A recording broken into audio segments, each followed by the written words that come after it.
जी दोस्तों नमस्कार और गुड इवनिंग अभिवादन आप सभी को। जैसा कि आपसे मैं जो आज बात करने जा रहा हूँ वो बड़े खास विषय पर है। वो ये कि कल दिन में पाकिस्तान ने एक मिसाइल का टेस्ट किया। मिसाइल का नाम एज यूजुअल जैसा कि होता है, जिस खास किस्म के नाम ये लोग रखते हैं, तैमूर तैमूर नाम से उन्होंने मिसाइल की है। ये हवा से फायर की जाने वाली मिसाइल है, एयर टू सरफेस। ऊपर से आप उसको ग्राउंड अटैक के लिए भी इस्तेमाल कर सकते हैं and apparently air to air missile की तरह से भी इस्तेमाल कर सकते हैं। तो इसीलिए इसको, पर बेसिकली इसको वर्टिकल कहा जाता है। वर्टिकल इसलिए कि एयर टू एयर में इसको आप सीधे ले सकते हैं, या अगर कर्व होगा तो नीचे की तरफ हो तो आप उसको ग्राउंड के लिए भी यूज कर सकते हैं। आगे चलें, हम बात करते हैं कि दरअसल ये जो तैमूर वर्टिकल स्ट्राइक हुई, इस पर कल कमर चीमा ने बाय द वे प्रोग्राम भी किया था कि कि वो कितना सक्सेसफुल रहा है। पर बेसिकली वो जो प्रोग्राम था, जो इनका ये टेस्ट था, वो तमाम एक्सपर्ट्स ने दुनिया के भी माना है कि वो उसका भट्टा गोल हो गया है, वो फेल हुआ है। वो फेल किस तरह से हुआ है मैं आपको वो भी बताता हूँ। फेल यूं हुआ है कि वो मिसाइल चला, बिल्कुल सही चला, गया ये भी सही गया, लेकिन जिस काम के लिए उसको भेजा गया, यानी कि किसी टारगेट को हिट करने के लिए, वो उस टारगेट से बहुत दूर गिरा। उसका उस टारगेट से कोई दूर दूर तक कनेक्शन नहीं हो पाया, यानी मारा कहीं गया कहीं, और ऐसी गाड़ी चल गई उनकी। खैर, तो हम इस पर आज बात करेंगे। पीआईए की जो पाकिस्तान एयरफोर्स है, उसने ये जो अपनी फुनगी छोड़ी है तैमूर नाम की, ये दरअसल कोई हवाई हवाई फायर था भाई, या यूं कहा जाए कि निशाना ही चूक गया सारे का सारा। ये गेम क्या है, इस पर अपन बात करेंगे। तो भाई, पाकिस्तानी एयरफोर्स ने 3 जनवरी 2026 को एक नया air launch cruise missile test किया है। इसका नाम क्या है? तैमूर। ऑफिशियली इन्होंने क्या अनाउंस किया दोस्तों? ऑफिशियली अनाउंस किया कि इसकी जो दूरी है किलोमीटर्स में, जो ये रेंज कवर करता है, उसकी रेंज है 600 किलोमीटर। 600 किलोमीटर की रेंज है, और जो दुश्मन के जमीनी और समुद्री जो ठिकाने हैं, उन पर ये हाई प्रिसीजन स्ट्राइक्स के लिए काम आती है। ऐसा इन्होंने, इनके आईएसपीआर ने क्लेम किया। और देखिए कि जो कन्वेंशनल डिटरेंस है, उसको इसे मजबूत करने वाला गेम चेंजर वेपन सिस्टम बताया गया। ये साहब एक गेम चेंजर वेपन सिस्टम है, बस दुनिया बदल देता है। लेकिन जब इस टेस्ट का वीडियो और कुछ तस्वीरें बाहर आई, तो क्या पता लगा, सोशल मीडिया और डिफेंस सर्कल में एक सवाल गूंजने लगा। और वो सवाल क्या था? सवाल ये कि भाई, मिसाइल टारगेट पे लगेगी भी या नहीं? वो नहीं लगी, और साफ साफ अपना टारगेट मिस कर गई। तो मगर ये बात ना कमर चीमा ने बताई, ना उनके आईएसपीआर ने बताई, ना पाकिस्तानी एयरफोर्स ने बताई। तो कुछ इंडियन और इंटरनेशनल जो डिफेंस हैंडल्स हैं, वो क्या कह रहे हैं? वो बता रहे हैं कि पाकिस्तान ने सिर्फ फ्लाइट टेस्ट को सुपर सक्सेस बना के बेच दिया है, मगर दरअसल ये जो मिसाइल का जो फ्लाइट थी, सिर्फ वो सफल हो पाई है। हाँ, ये सही है कि हवाई जहाज से उसको मिसाइल को छोड़ा गया, वो मिसाइल उड़ी भी, और दैट्स अबाउट इट। वो जहां उसको जाना था, जो उसका टारगेट था निर्धारित, वो वहां पर नहीं गई, वो कहीं और जाकर ठुक गई। ये है किस्सा। तो रियलिटी में जो इम्पैक्ट दिखता है, यानी कि जहां पर जाकर मिसाइल लगी है, वो मिसाइल अपना जो अनाउंस टारगेट था, पहले से जो प्री डिसाइडेड टारगेट था, उससे दूर कहीं जाकर लगी है।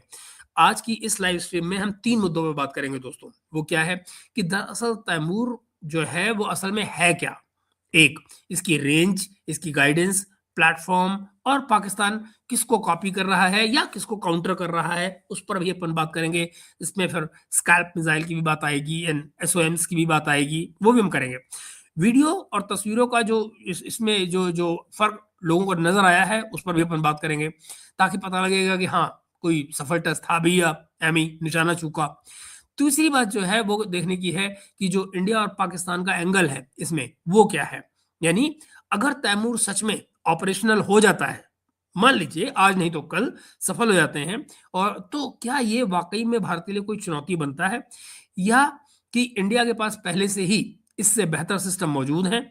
जैसे स्कैल्प मिसाइल हमारे पास मौजूद है, ब्रह्मोस हमारे पास मौजूद है, के सीरीज की तमाम मिसाइल्स हमारे पास मौजूद हैं, और एक व्यक्तिगत लेयर भी है इस कहानी में, पर्सनल लेयर भी है, जो मेरे अपने साथ की है। मैं आपको वो भी बताऊंगा। चलिए, आपको चंद्रयान का समय याद है ना? व्यक्तिगत लेयर देते हैं पहले। चंद्रयान 2 जब लॉन्च हुआ था, तो मित्रों, ये प्रोग्राम मैं क्यों कर रहा हूं, मुझे याद आई किसी की आज, बताता हूं आपको। चंद्रयान 2 के समय अगर आपको याद हो, पाकिस्तान की तरफ से कितना मजाक उड़ाया गया था जब हमारा फेलियर हुआ था। कब? सिर्फ लास्ट स्टेज की लैंडिंग में। पूरी की पूरी फ्लाइट यहां से हम चांद पर पहुंच गए, साउथ पोल पे पहुंच गए, साउथ पोल पे उतर रहे थे, वो आखिरी के स्टेज पे कोई 2 या 2.5 किलोमीटर का जो डिस्टेंस था, वहां पर आके हमारा वो जो विक्रम जो हमारा था रोबो, वो फेल हुआ था। और बजाय सॉफ्ट लैंडिंग के वो हार्ड लैंडिंग कर गया था। राइट, ये हुआ था ना। बाकी का सारा मिशन जो था वो सुपर सक्सेसफुल हमारा गया था। लेकिन आज तैमूर के केस में पाकिस्तान खुद वही चीज कर रहा है, यानी फ्लाइट सक्सेसफुल है लेकिन टारगेट हेड पर चुप्पी साध रहा है। हमने तो चुप्पी भी नहीं साधी थी, हमने तो लोगों को लाइव दिखाया था कि देखो जी ये क्रैश कर गया, हमारा यहाँ पे फेलियर हुआ है। तो चलिए बिना टाइम गंवाए अपन शुरू करते हैं आज की चर्चा। और जो लोग अभी बाद में जुड़ रहे हैं वो भी जिस चैट में जरूर लिखें कि भाई ये जो तैमूर सफल टेस्ट है, निशाना चूका है, आपको क्या लगता है, अपने विचार लिखिए। देखिए तैमूर क्या है मित्रों, इसकी टेक्निकल बैकग्राउंड क्या है सुन लीजिए।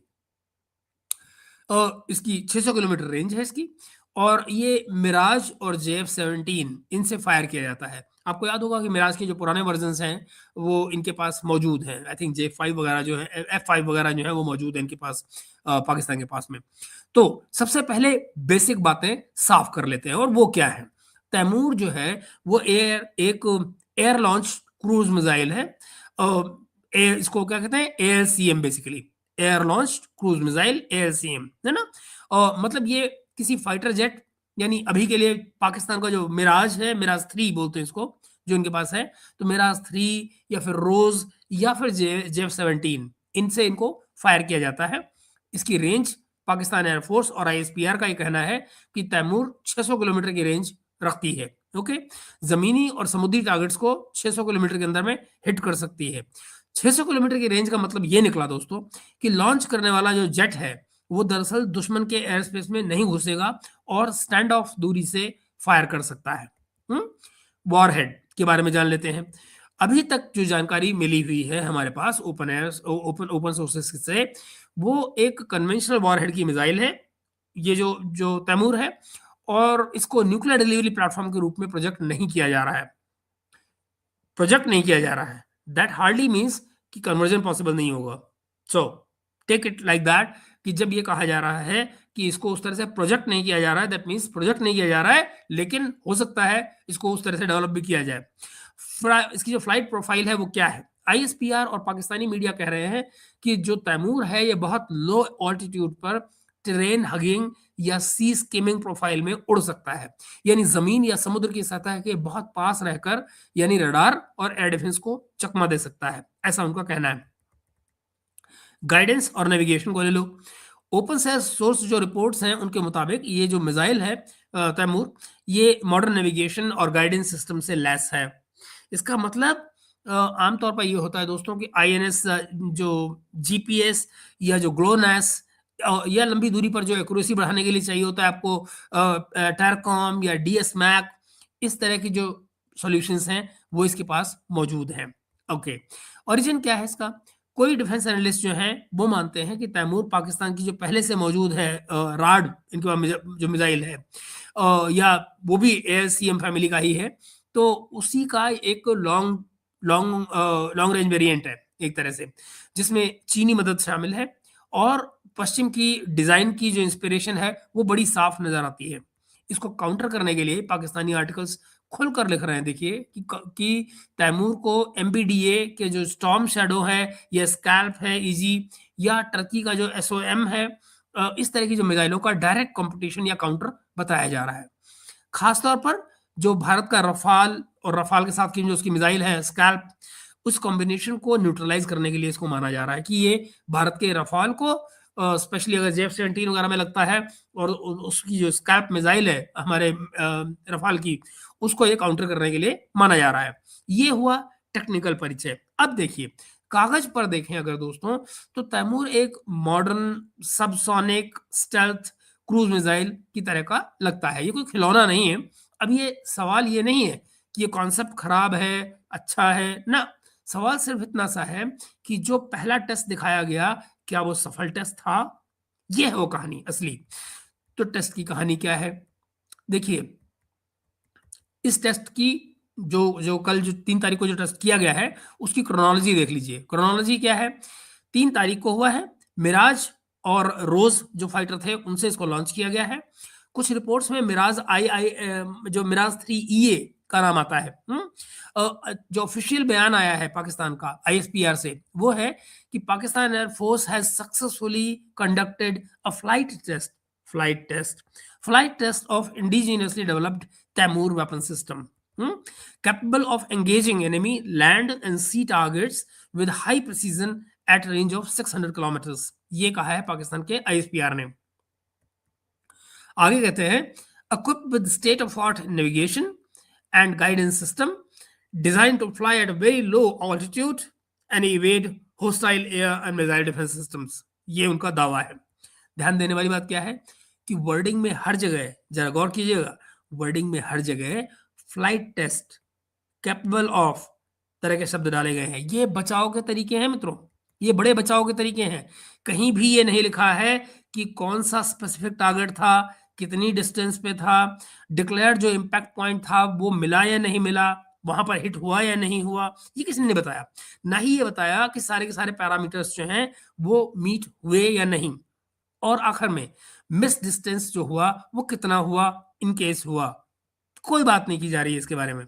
फिर जो वीडियो में जो जैसे मैंने कहा कि जो निशाना चूका वाली जो कंट्रोवर्सी आ रही है वो क्या है, देखिए हवा में मिसाइल से मिराज जो जहाज है वहां से तैमूर मिसाइल का रिलीज होना आपको नजर आता है उस वीडियो में। फिर मिसाइल का जो लो ऑल्टीट्यूड क्रूज फेज है वो भी आपको नजर आता है। फिर दूर तक एक इम्पैक्ट या कुछ एक्सप्लोजन जैसा एक शॉट आता है, लेकिन पहले दो हिस्सों पर किसी को कोई ऑब्जेक्शन नहीं है, यानी कि मिराज से तैमूर मिसाइल का लॉन्च होना, इसमें किसी को कोई ऑब्जेक्शन नहीं है। मिसाइल का लो ऑल्टीट्यूड के ऊपर में क्रूज फेज में उड़ना, किसी को ऑब्जेक्शन नहीं है। लेकिन जो इम्पैक्ट है जहां पे एक्सप्लोजन दिखाया गया है वहां पर वहां पर मामला गड़बड़ लग रहा है। देखिए रिलीज बड़ी साफ दिख रही है, मिसाइल बड़े स्टेबल तरीके से क्रूज करती हुई नजर आ रही है, यानी फ्लाइट टेस्ट के जो लेवल्स हैं वहां तक चीजें ठीक लग रही हैं। तीसरे हिस्से पर विवाद है, यानी जो इम्पैक्ट वाला पॉइंट है वहां पर विवाद है। काफी डिफेंस पेजेस जो हैं वो ये पॉइंट उठा रहे हैं कि वो रफली ये है कि स्ट्रक्चर और टारगेट जो घोषित किया गया, जो स्ट्रक्चर या टारगेट बताया गया था कि ये वाला स्ट्रक्चर है या ये टारगेट है जहां पर वो हिट करेगा, वो वीडियो से एक स्पेसिफिक जगह दिखता है। मान लीजिए कि रेक्टेंगुलर कोई एक स्ट्रक्चर बना हुआ है या मार्क्ड कोई पैच बना हुआ है, लेकिन जिस जगह पर एक्सप्लोजन या इम्पैक्ट या धुआं आपको नजर आ रहा है वो उससे बहुत हटकर है, साइड में या पीछे कहीं नजर आ रहा है, वो वहां पर है ही नहीं, और वो जो पॉइंट है वो सेफ का सेफ वहीं का वहीं खड़ा है। यानी अगर वो अपने डिक्लेयर टारगेट पर होता तो इम्पैक्ट उसके सेंटर में, उसके किसी क्रिटिकल हिस्से पर नजर आता, लेकिन ऐसा कुछ भी नहीं हुआ है। यानी यहाँ पर अगर आप ये यहाँ पर अगर आप वीडियो देखें उसका यूट्यूब पर और उसके फ्रेम को आप स्टॉप करें तो टारगेट आपको नजर आ रहा है, और यहाँ पर एक्चुअल ब्लास्ट की लोकेशन भी नजर आ रही है। तो फिर आप खुद ये जजमेंट लगाइए, ये फैसला कीजिए कि ये प्रिसाइज हिट है या दरअसल विजिबली मिस हो गया है टारगेट। तो कुछ जो भारतीय रिपोर्ट है उन्होंने सीधे सीधे हेडलाइन लगा दी कि तैमूर मिसाइल ने टारगेट को नहीं भेदा है, यानी पाकिस्तान का जो सक्सेस का दावा है जो उन अखबारों में किया है वो सवालों के घेरे में है। यहाँ तक कि एक जो इंपॉर्टेंट नुएंस यहाँ पर हम आपसे जिक्र करना चाहेंगे वो ये कि टेक्निकल भाषा में पाकिस्तान ने फ्लाइट टेस्ट सफलतापूर्वक किया है, यानी मिसाइल लॉन्च हुई, स्टेबलाइज हुई, गाइडेंस सिस्टम ने अपना पूरा काम किया, ओके, एंड किसी भी प्री डिफाइंड इंपैक्ट एरिया में गिरा।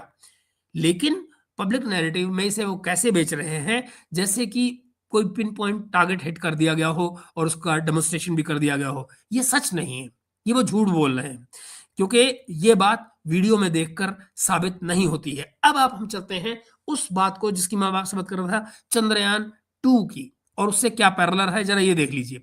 चंद्रयान 2 के केस में भी कुछ यही हुआ था। हमारा जो ऑर्बिटर था स्पेसक्राफ्ट, वो सब कुछ उसमें सफल तरीके से किया गया था। लास्ट जो लैंडिंग का फेज था अगर आपको याद हो वहां समस्या आई थी और दुनिया ने सीधा नैरेटिव बना दिया क्या कि भाई इंडिया फेल हो गया। आज तैमूर के साथ भी पाकिस्तान ठीक उल्टा कर रहा है, यानी जहां लास्ट फेज क्वेश्चनेबल है, वहां पूरे का पूरा मिशन वो सुपर सक्सेस कह के बेच रहा है। यानी अब आपको बताना ही है कि दरअसल जो आप देख रहे हैं यूट्यूब पर, क्या वो उसके हिसाब से वो आपको क्लियर हिट नजर आ रहा है, मिस नजर आ रहा है, वो बताइए आप। लेकिन फिर देखिए इंडिया का एंगल इसमें क्या आता है। स्कैल्प मिसाइल, ब्रह्मोस, डिटरेंस, ये वो किस्सा है जिस पर हमें विस्तार में और आराम से बात करनी चाहिए, क्योंकि यही वो हिस्सा है जो दरअसल भारत को इम्पैक्ट करता है। देखिए, सवाल ये है कि जो इंडिया के पर्सपेक्टिव से तैमूर कितना बड़ा खतरा है, या खतरा है भी या नहीं, या कितना बड़ा फैक्टर है। भारत के पास क्या है? भारत के पास पहले से मल्टीपल प्रिसीजन स्ट्राइक ऑप्शंस हैं, जैसे स्कैल्प हमारे पास है, स्टॉर्म शैडो हमारे पास है, या बेसिकली दोनों एक ही होते हैं। या आप ये देखें कि रफाल जेट्स पर जो लगा हुआ फ्रेंच ओरिजिन का ALCM है, उसकी रेंज कोई 250 से 550 560 किलोमीटर तक की बनती है। वो भी लो ऑल्टीट्यूड पर पेनिट्रेशन की कैपेबिलिटी रखता है और हाई प्रिसीजन स्ट्राइक के साथ में हिट करता है। तो ये तो टाइप चीजें हो गई जो हमारे पास हैं। फिर क्या है हमारे पास? BrahMos, supersonic cruise missile, air launch variant है हमारे पास, जो कि SU-30 MKI से लॉन्च होता है। 450 से 800 किलोमीटर तक की रेंज है उसकी, और बहुत ही हाई काइनेटिक एनर्जी के साथ में वार कर सकता है। यानी कि जो उसका वॉरहेड है वो बहुत तेज एनर्जी के साथ में वहां पे हिट कर सकता है।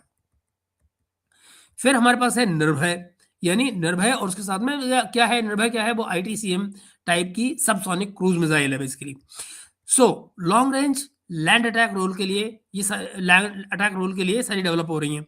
इसके अलावा जो सबमरीन लॉन्च्ड K सीरीज की हमारी मिसाइल्स हैं, उसका तो कहना ही क्या, वो तो अभी हमने लेटेस्ट उसका टेस्ट किया अभी कोई 2 हफ्ते पहले। सरफेस लॉन्च जो क्रूज मिसाइल्स हैं वो सब ऑलरेडी भारत के पास हैं, जो डिटरेंस को हमारे बहुत मजबूत करते हैं। तैमूर बनाम स्कैल्प का जो नैरेटिव है, जिसमें वो कहा जाता है कि भाई हम रफाल का जो स्कैल्प है उसको काउंटर करने के लिए तैमूर है, उसकी भी सुन लीजिए जरा। पाकिस्तानी मीडिया खास तौर पर ये लाइन चला रही है कि तैमूर इंडिया के स्कैल्प एडवांटेज को न्यूट्रलाइज कर देगा। तो जरा देखिए कॉन्सेप्चुअलिटी इसकी क्या है। कॉन्सेप्चुअली, हाँ, कॉन्सेप्चुअली दोनों लो ऑल्टीट्यूड पे काम करते हैं, स्टैंड ऑफ ALCMs हैं, ये सारी बातें सही हैं। लेकिन जो हाई वैल्यू टारगेट्स के खिलाफ इस्तेमाल हो सकते हैं, यहां तक ये दोनों बातें सही साबित होती हैं। लेकिन एक सक्सेसफुल फ्लाइट टेस्ट और एक fully proven combat tested system के बीच में बहुत बड़ा फर्क होता है। ये पाकिस्तानियों को समझ में नहीं आ रहा। स्कैल्प डिकेड से, दसियों साल से सर्विस में है, मल्टीपल कॉन्फ्लिक्ट्स में उसका इस्तेमाल हुआ है। तैमूर अभी अभी पहली डेमोन्स्ट्रेशन फ्लाइट पे आया है और बड़े ही एम्बिगुअस इम्पैक्ट के साथ आया है। निशाने पर लगने के उसके जो दावे हैं वो ऑलरेडी झुठलाए जा रहे हैं पब्लिक प्लेटफॉर्म पर, हर जगह पर। तो कागज पर दोस्तों पाकिस्तान ने जो कैपेबिलिटी दिखाई है तैमूर को लेकर, वो डेंजरस है। उसे लाइटली नहीं लेना चाहिए। लेकिन जो प्रैक्टिकल टर्म्स में भारत के पास अभी भी ज्यादा मैच्योर, ज्यादा डाइवर्सिफाइड मिसाइल कैपेबिलिटी मौजूद है। तैमूर ज्यादा से ज्यादा उस गैप को थोड़ा कम करने की कोशिश नजर आ सकता है, उस गैप को भर नहीं सकता है। पॉलिटिकल इसके ऊपर जो नैरेटिव है दोस्तों, और जो मीडिया वार इसके ऊपर चल रहा है, वो क्या है? अगर आप यहाँ पर फन, या यहाँ पे हम कैसे कहें कि अपन मजाक भी कर सकते हैं इस स्टेज पे आके, कि देखिए पाकिस्तानी साइड पर जो एंकर्स हैं, कमर सीमा जैसे महापुरुष, प्रो एस्टेब्लिशमेंट मीडिया सब वही हैं, और जो डिफेंस फैन के जो पेजेस हैं तरह तरह के, पाकिस्तान आर्मी और पाकिस्तान पता नहीं क्या मिलिट्री, जो भी इनके पेजेस हैं, इस टेस्ट को हिस्टोरिक अचीवमेंट बता रहे हैं। और क्या बता रहे हैं? रीजनल गेम चेंजर बता रहे हैं इसको, राइट? इंडियन मीडिया में इसमें दो टोन नजर आ रहे हैं। वो क्या है? एक वो जो इसको सीधे सीधे फ्लॉप बता रहे हैं हमारे यहाँ, खासकर जो हिंदी मीडिया में, तो सीधे कह रहे हैं भैया धप हो गया, बैठ गया, कुछ नहीं कर पाया, मिसाइल मिस हो गया, पाकिस्तान की फजीयत हो गई। दूसरा जो मानता है कि भाई फ्लाइट सक्सेसफुल है, एक्यूरेसी क्वेश्चनेबल है, लेकिन कैपेबिलिटी, इसको सीरियसनेस से देखा जाना चाहिए, उसको गंभीरता से लेना चाहिए। अब हम यहाँ पर मित्रों जरा देखिएगा इस बात को कि हम ना पाकिस्तान की तरह इस सारी की सारी बात को ओवरसेल करेंगे, और ना ही सेल्फ कंफर्ट के लिए इसको अंडर एस्टिमेट करेंगे। अपना मकसद क्या है? अपना मकसद है जो सच्चाई है, जो फैक्ट है, उस पर बिल्कुल ठंडे किस्म का एक एनालिसिस करना, विश्लेषण करना। तो मित्रों, आखिर में मैं आपकी बात की तरफ अगर चलूँ तो देखिए, तैमूर का जो कॉन्सेप्ट है और जो पेपर उसकी कैपेबिलिटी है वो सीरियस है। हुँ?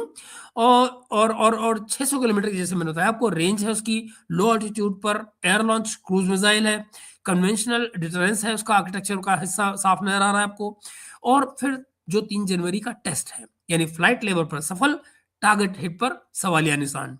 ऑफिशियल भाषा क्या है? Flight test. और यही बात आईएसपीआर बार-बार लिख रहा है, फ्लाइट टेस्ट बन रहा है। तो ये बात, इसमें कोई दो राय नहीं है। एम्बिग्यूइटी जो उन्होंने बनाने की कोशिश की है और अंग्रेजी में स्टेटमेंट दी है, आधी जनता वैसे ही नहीं समझेगी पाकिस्तान की। तो वो कह रहे हैं कि फ्लाइट टेस्ट जो है वो सक्सेसफुल रहा है। जबकि वीडियो से जो प्रिसीजन इम्पैक्ट पॉइंट नज़र आ रहा है, वो डाउटफुल है, नज़र आ रहा है कि टारगेट मिस हो गया है। इस पर कई डिफेंस एनालिस्ट ने वैलिड सवाल उठाए हैं। अब इसमें भारत के लिए फिर अब सवाल यहाँ पे क्या निकलते हैं? भारत के लिए लेसन क्या है? भारत के लिए पाकिस्तान जो है वो लगातार स्टैंड ऑफ स्ट्राइक एबिलिटी अपनी बिल्ड कर रहा है, लगातार बिल्ट अप कर रहा है। भारत को क्या कहा जाए, cruise missile defence, air defence और एएलसीएम्स या एफएससीएम्स, इस तरह के जो प्रोग्राम्स हैं उन पर और ज़्यादा फोकस करना पड़ेगा। और फिर दोस्तों, मेरी निगाह में तैमूर न तो कोई खिलौना है, सीधी-सी बात, और ना ये अभी का कोई अल्टीमेट गेम चेंजर है, ऐसा कुछ भी नहीं है। ये पाकिस्तान की एक कन्वेंशनल स्ट्राइक कैपेबिलिटी में एक अगला लॉजिकल स्टेप है। लेकिन जिस तरह से बेचने की पाकिस्तान कोशिश कर रहा है, वो निश्चित रूप से इसके निशाना चूका वाला जो ड्रामा है, वो खोल रहा है उसकी पोल। अब इस बारे में आपको क्या लगता है, वो आप ज़रूर लिखिएगा।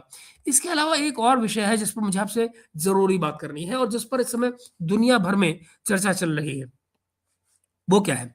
वो ये है दोस्तों कि बहुत से लोग ये बात कह रहे हैं, और ये बात वेनेजुएला से जुड़ी हुई है, कि भाई वेनेजुएला में जो कुछ अमेरिका ने कर दिया, इसके बाद में चीन क्यों नहीं कुछ बोलता, रूस क्यों नहीं कुछ बोलता, ये दोनों रिएक्शन क्यों नहीं दे रहे हैं, और इसके पीछे की क्या कहानी है? मुझे लगा अपन को इस पे बात करनी चाहिए। देखिए मेरे दोस्तों, पहली बात, वेनेजुएला के अंदर चाइना की अच्छी खासी इन्वेस्टमेंट थी। मैंने कल भी आपको बताया था, करीब 60 बिलियन की उसकी वहाँ इन्वेस्टमेंट थी, 60 60 बिलियन। ऑलराइट, कुछ कर्जे में, कुछ वहाँ इन्वेस्टमेंट्स, कुछ वहाँ इंफ्रा, ये सारी चीज़ें वहाँ थी। ओके, आगे अब देखिए, जो टोटल प्रोडक्शन था वेनेजुएला का, वो कोई उसका 75 टू 80% जो है वो अकेले चाइना ले रहा था। 75 टू 80% चाइना ही ले रहा था, सारे का सारा तेल उनका। अब इस बात को किसी और तरह से लीजिए कि हेल्थ फायर अपन बात करते हैं। मैं इस बात खत्म करके I will take your comments, don't worry. So ये अब हुआ क्या है कि इस केस में जो कुछ भी चल रहा है हमारा इनके वेनेजुएला में, उसको आप यूं देखिए कि चाइना का मैंने आपको बता दिया, 80%, 75 टू 80% तेल लेता था वहां से। तो बचा क्या? बहुत थोड़ा सा उनके पास बचा। ठीक। अब अमेरिकन के जो हमला करने के पीछे बहुत सीधी सीधी बात है, दो ही कारण है। एक एक तेल का कंट्रोल, और दूसरा है पेट्रो डॉलर। और न भूलिए, पेट्रो डॉलर को आप किसी भी हालत में अंडर एस्टिमेट नहीं कर सकते। ये एक खतरा बना हुआ है उनकी जान को। आपको याद होगा, जो सऊदी अरब है, सऊदी अरब ने ऑलरेडी एक डील की हुई है, करीब 30 साल की, 25 से 30 साल की, चाइना के साथ में। और वो डील जो हुई है तमाम सप्लाई की, वो युआन में हुई है, वो डॉलर में नहीं हुई है। तो अपेरेंटली अमेरिका को ये चिंता है कि भाई, जैसे जैसे ये नॉन डॉलराइजेशन चल रहा है या डी डॉलराइजेशन चल रहा है, इससे उनको जो अब तक सुविधा मिली हुई है कि जब दिल करे जितना चाहे आप डॉलर छाप मारिए, उसकी स्मगलिंग का कोई लफड़ा ही नहीं है, और आप अपनी इकोनॉमी को चलाते रहिए, कोई दिक्कत नहीं है। और होगा क्या, जो इन्फ्लेशन बढ़ता है वो इधर पेट्रोल डॉलर के चलते हुए कवर अप हो जाता है, तो आपको कोई ओवरऑल चिंता होती ही नहीं है। आप सस्ते दामों पे लोगों को इंटरेस्ट भी देते हैं, जो वहाँ स्टार्टअप आते हैं उनको लोन भी मिल जाता है। ये सब कुछ क्यों हो पाता है? क्योंकि हर बात के लिए नोट छप जाते हैं। लेकिन अगर आप इस सारी की सारी सिचुएशन को इन टर्म्स ऑफ जो इनकी देखें कि जो जो कर्ज है अमेरिका के ऊपर, अगर उससे आपको देखें तो अपनी जीडीपी से कोई 130% इन्होंने ज़्यादा तेल ज़्यादा कर्जा ले रखा है। यानी बेसिकली कोई और कंट्री अगर हो दोस्तों, तो अब तक वो उसे डिफ़ॉल्ट मान लिया जाए। अब तक उसे डिफ़ॉल्ट मान लिया जाए। मगर चूँकि वो इन्फ्लेशन और ये तमाम चीज़ें जो हैं वो बची रहती हैं बिकॉज़ ऑफ़ ये जो डॉलर प्रिंट करने की उनकी जो कैपेसिटी है, तो उससे ये बचाव हो जाता है। ख़ैर, हम अपनी बात को आगे लेकर चलते हैं कि आखिर चाइना जो है वो किसी तरफ क्यों नहीं आ रहा? वो क्यों रिएक्शन नहीं दे रहा है? चाइना और रशिया दोनों ने ही ज़बरदस्त तरीके से स्ट्रांगली इसको कंडेम किया है। अच्छा, अगर आप ये दुनिया का कोई भी आदमी अगर ये उम्मीद कर रहा है कि चाइना काइनेटिक एक्शन लेगा, मैं आपको गारंटी कर सकता हूँ, ना लेगा, ना लेना चाहिए था शायद। अब कहेंगे आप क्यों? ऐसा इसलिए मित्रों, क्योंकि ज़रा सोच कर बताइए, अटलांटिक में जहाँ पर ये सारा का सारा साउथ अमेरिका में जहाँ पर वो अमेरिका बैठा हुआ है, ये कैरेबियन का इलाका है। चाइना चाहे तो भी वहाँ जाकर इतनी उसमें मिलिट्री की कैपेसिटी नहीं है कि वहाँ जाकर कोई वो चीज़ कर पाए। वहाँ उसकी फ़ौज मारी जाएगी, वहाँ उसकी नेवी मारी जाएगी। एट द सेम टाइम इस बात को एक और उनके बस का नहीं है, सीधी-सी बात। उनकी फ़ौज इस बात के लिए है कि वो चीनियों को बचाए, चीन को बचाए। इससे आगे उनका काम नहीं है कोई। तो वो वहाँ नहीं जाने वाले, ना जाएँगे। काइनेटिकली आप देखिएगा चाइना कतई वहाँ पर इन्वॉल्व नहीं होगा। हुँ? दैट हार्डली मीन्स कि वो और कुछ नहीं करेगा या कि वो रिएक्ट नहीं करेगा, ये भी गलत है।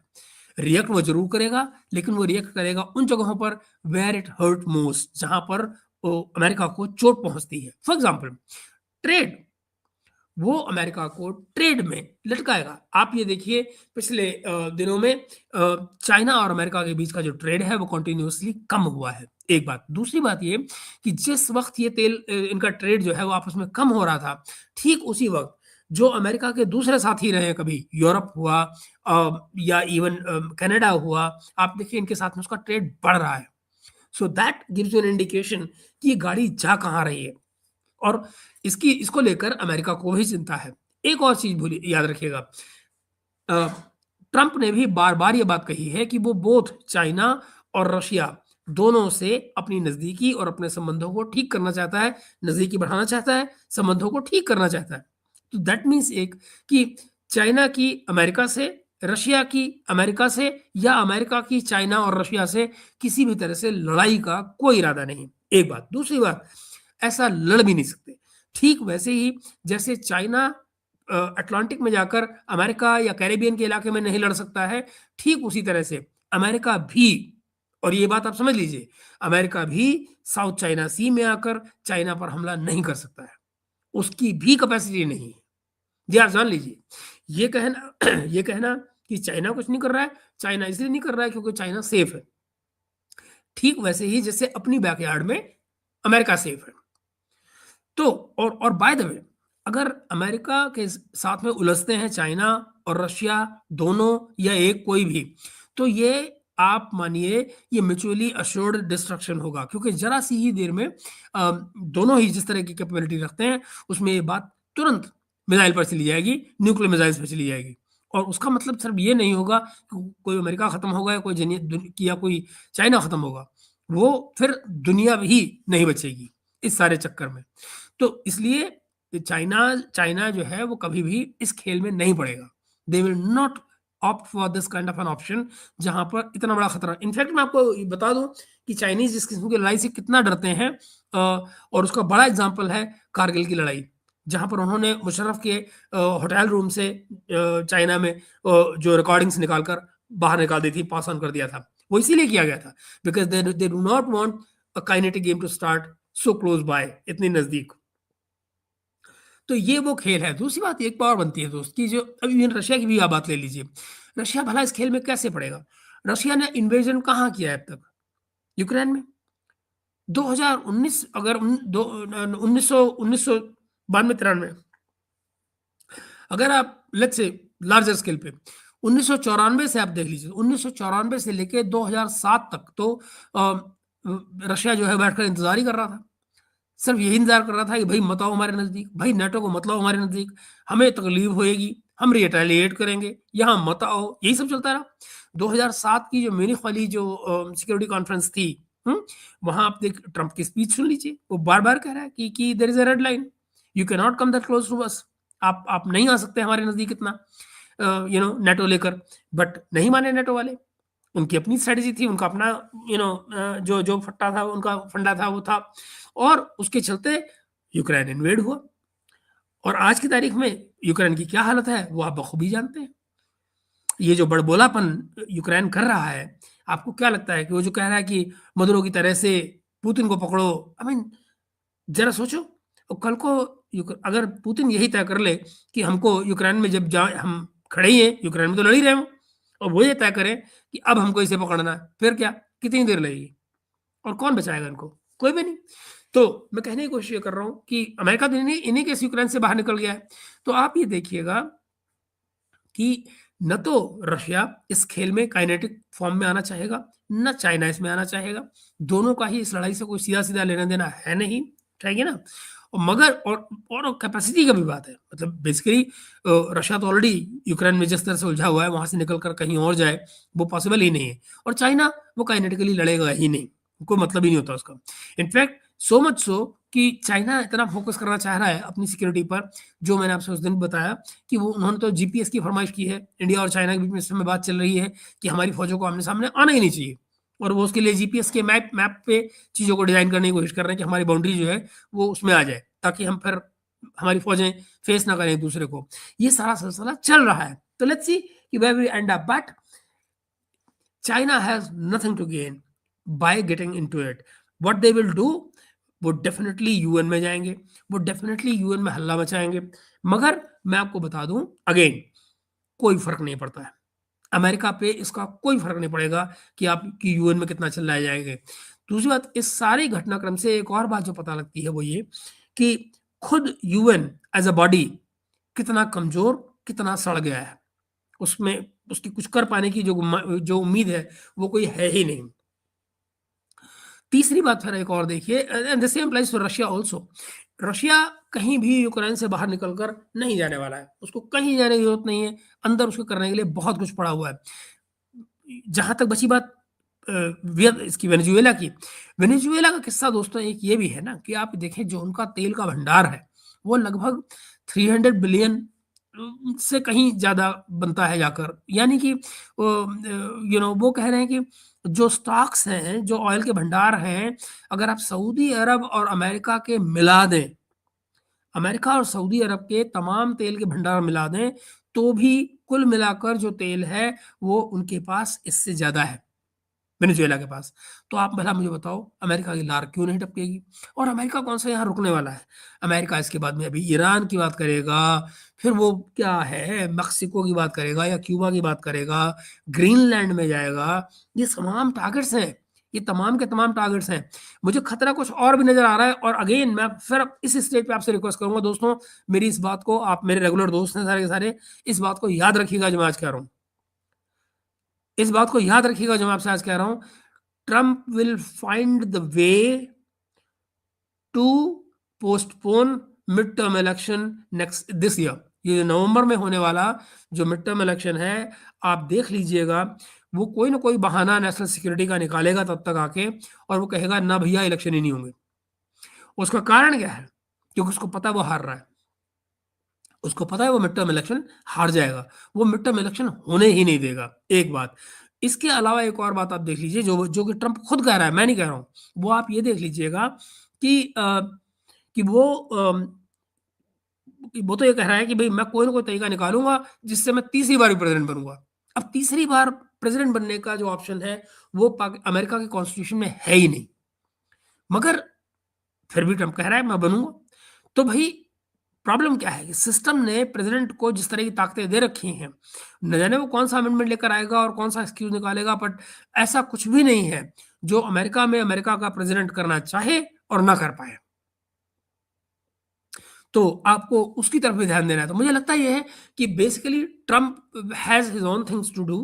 वो इससे आगे दाएं बाएं क्या करेगा? साउथ अमेरिका में अपना वर्चस्व बना रहा है।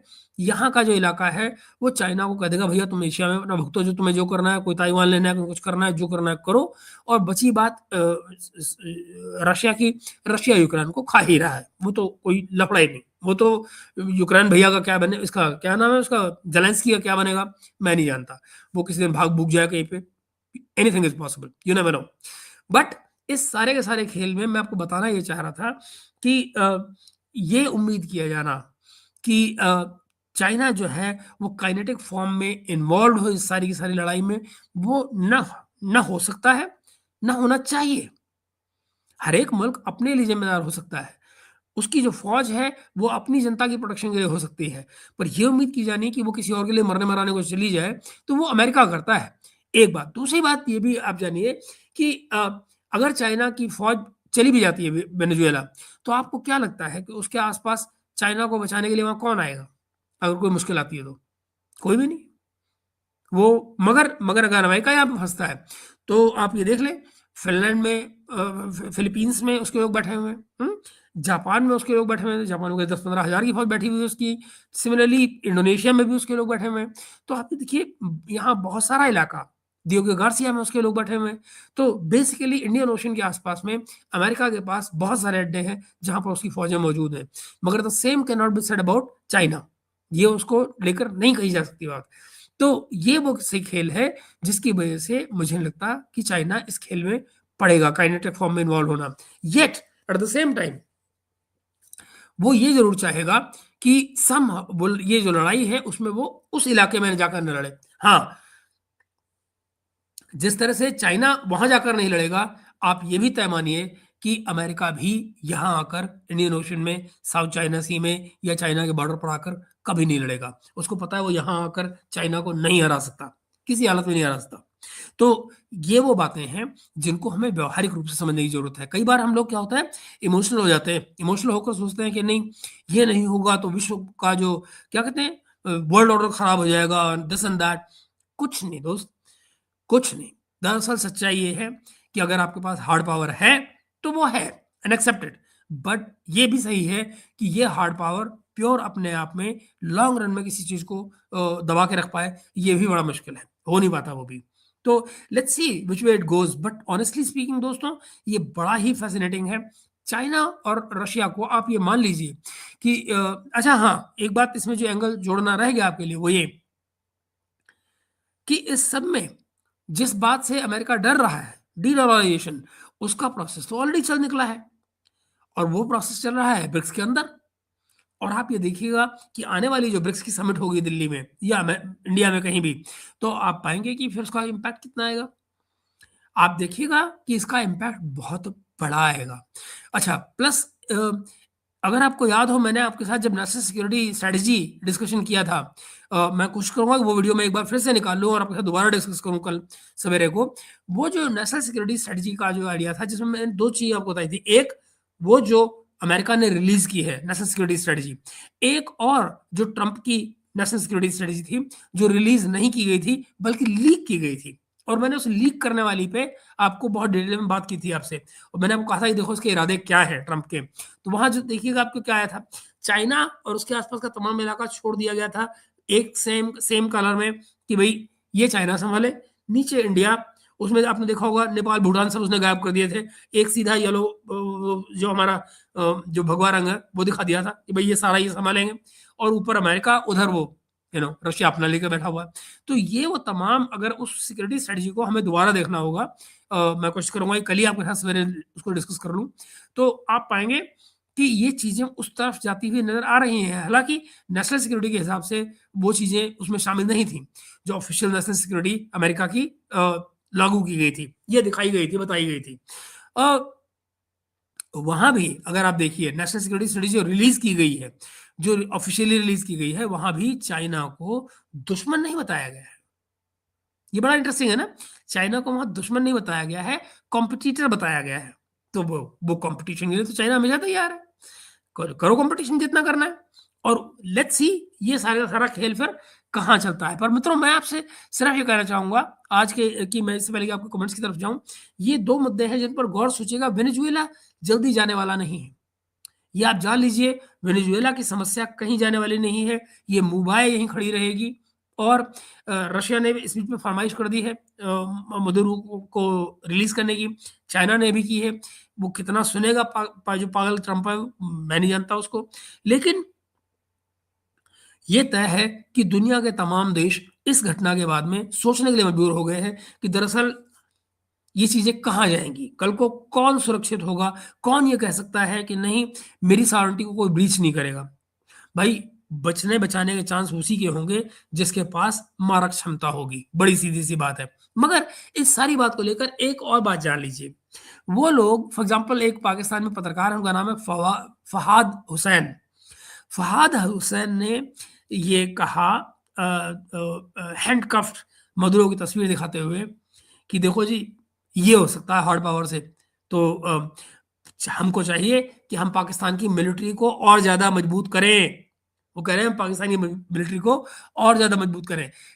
मत भूलिएगा पाकिस्तान के राष्ट्रपति के पास जो ताकत हुआ करती थी अपनी फौजों का सर्वे सर्वा होने की, वो सारी की सारी ताकतें अब आसिम मुनीर के पास हैं, उनके पास कुछ नहीं है।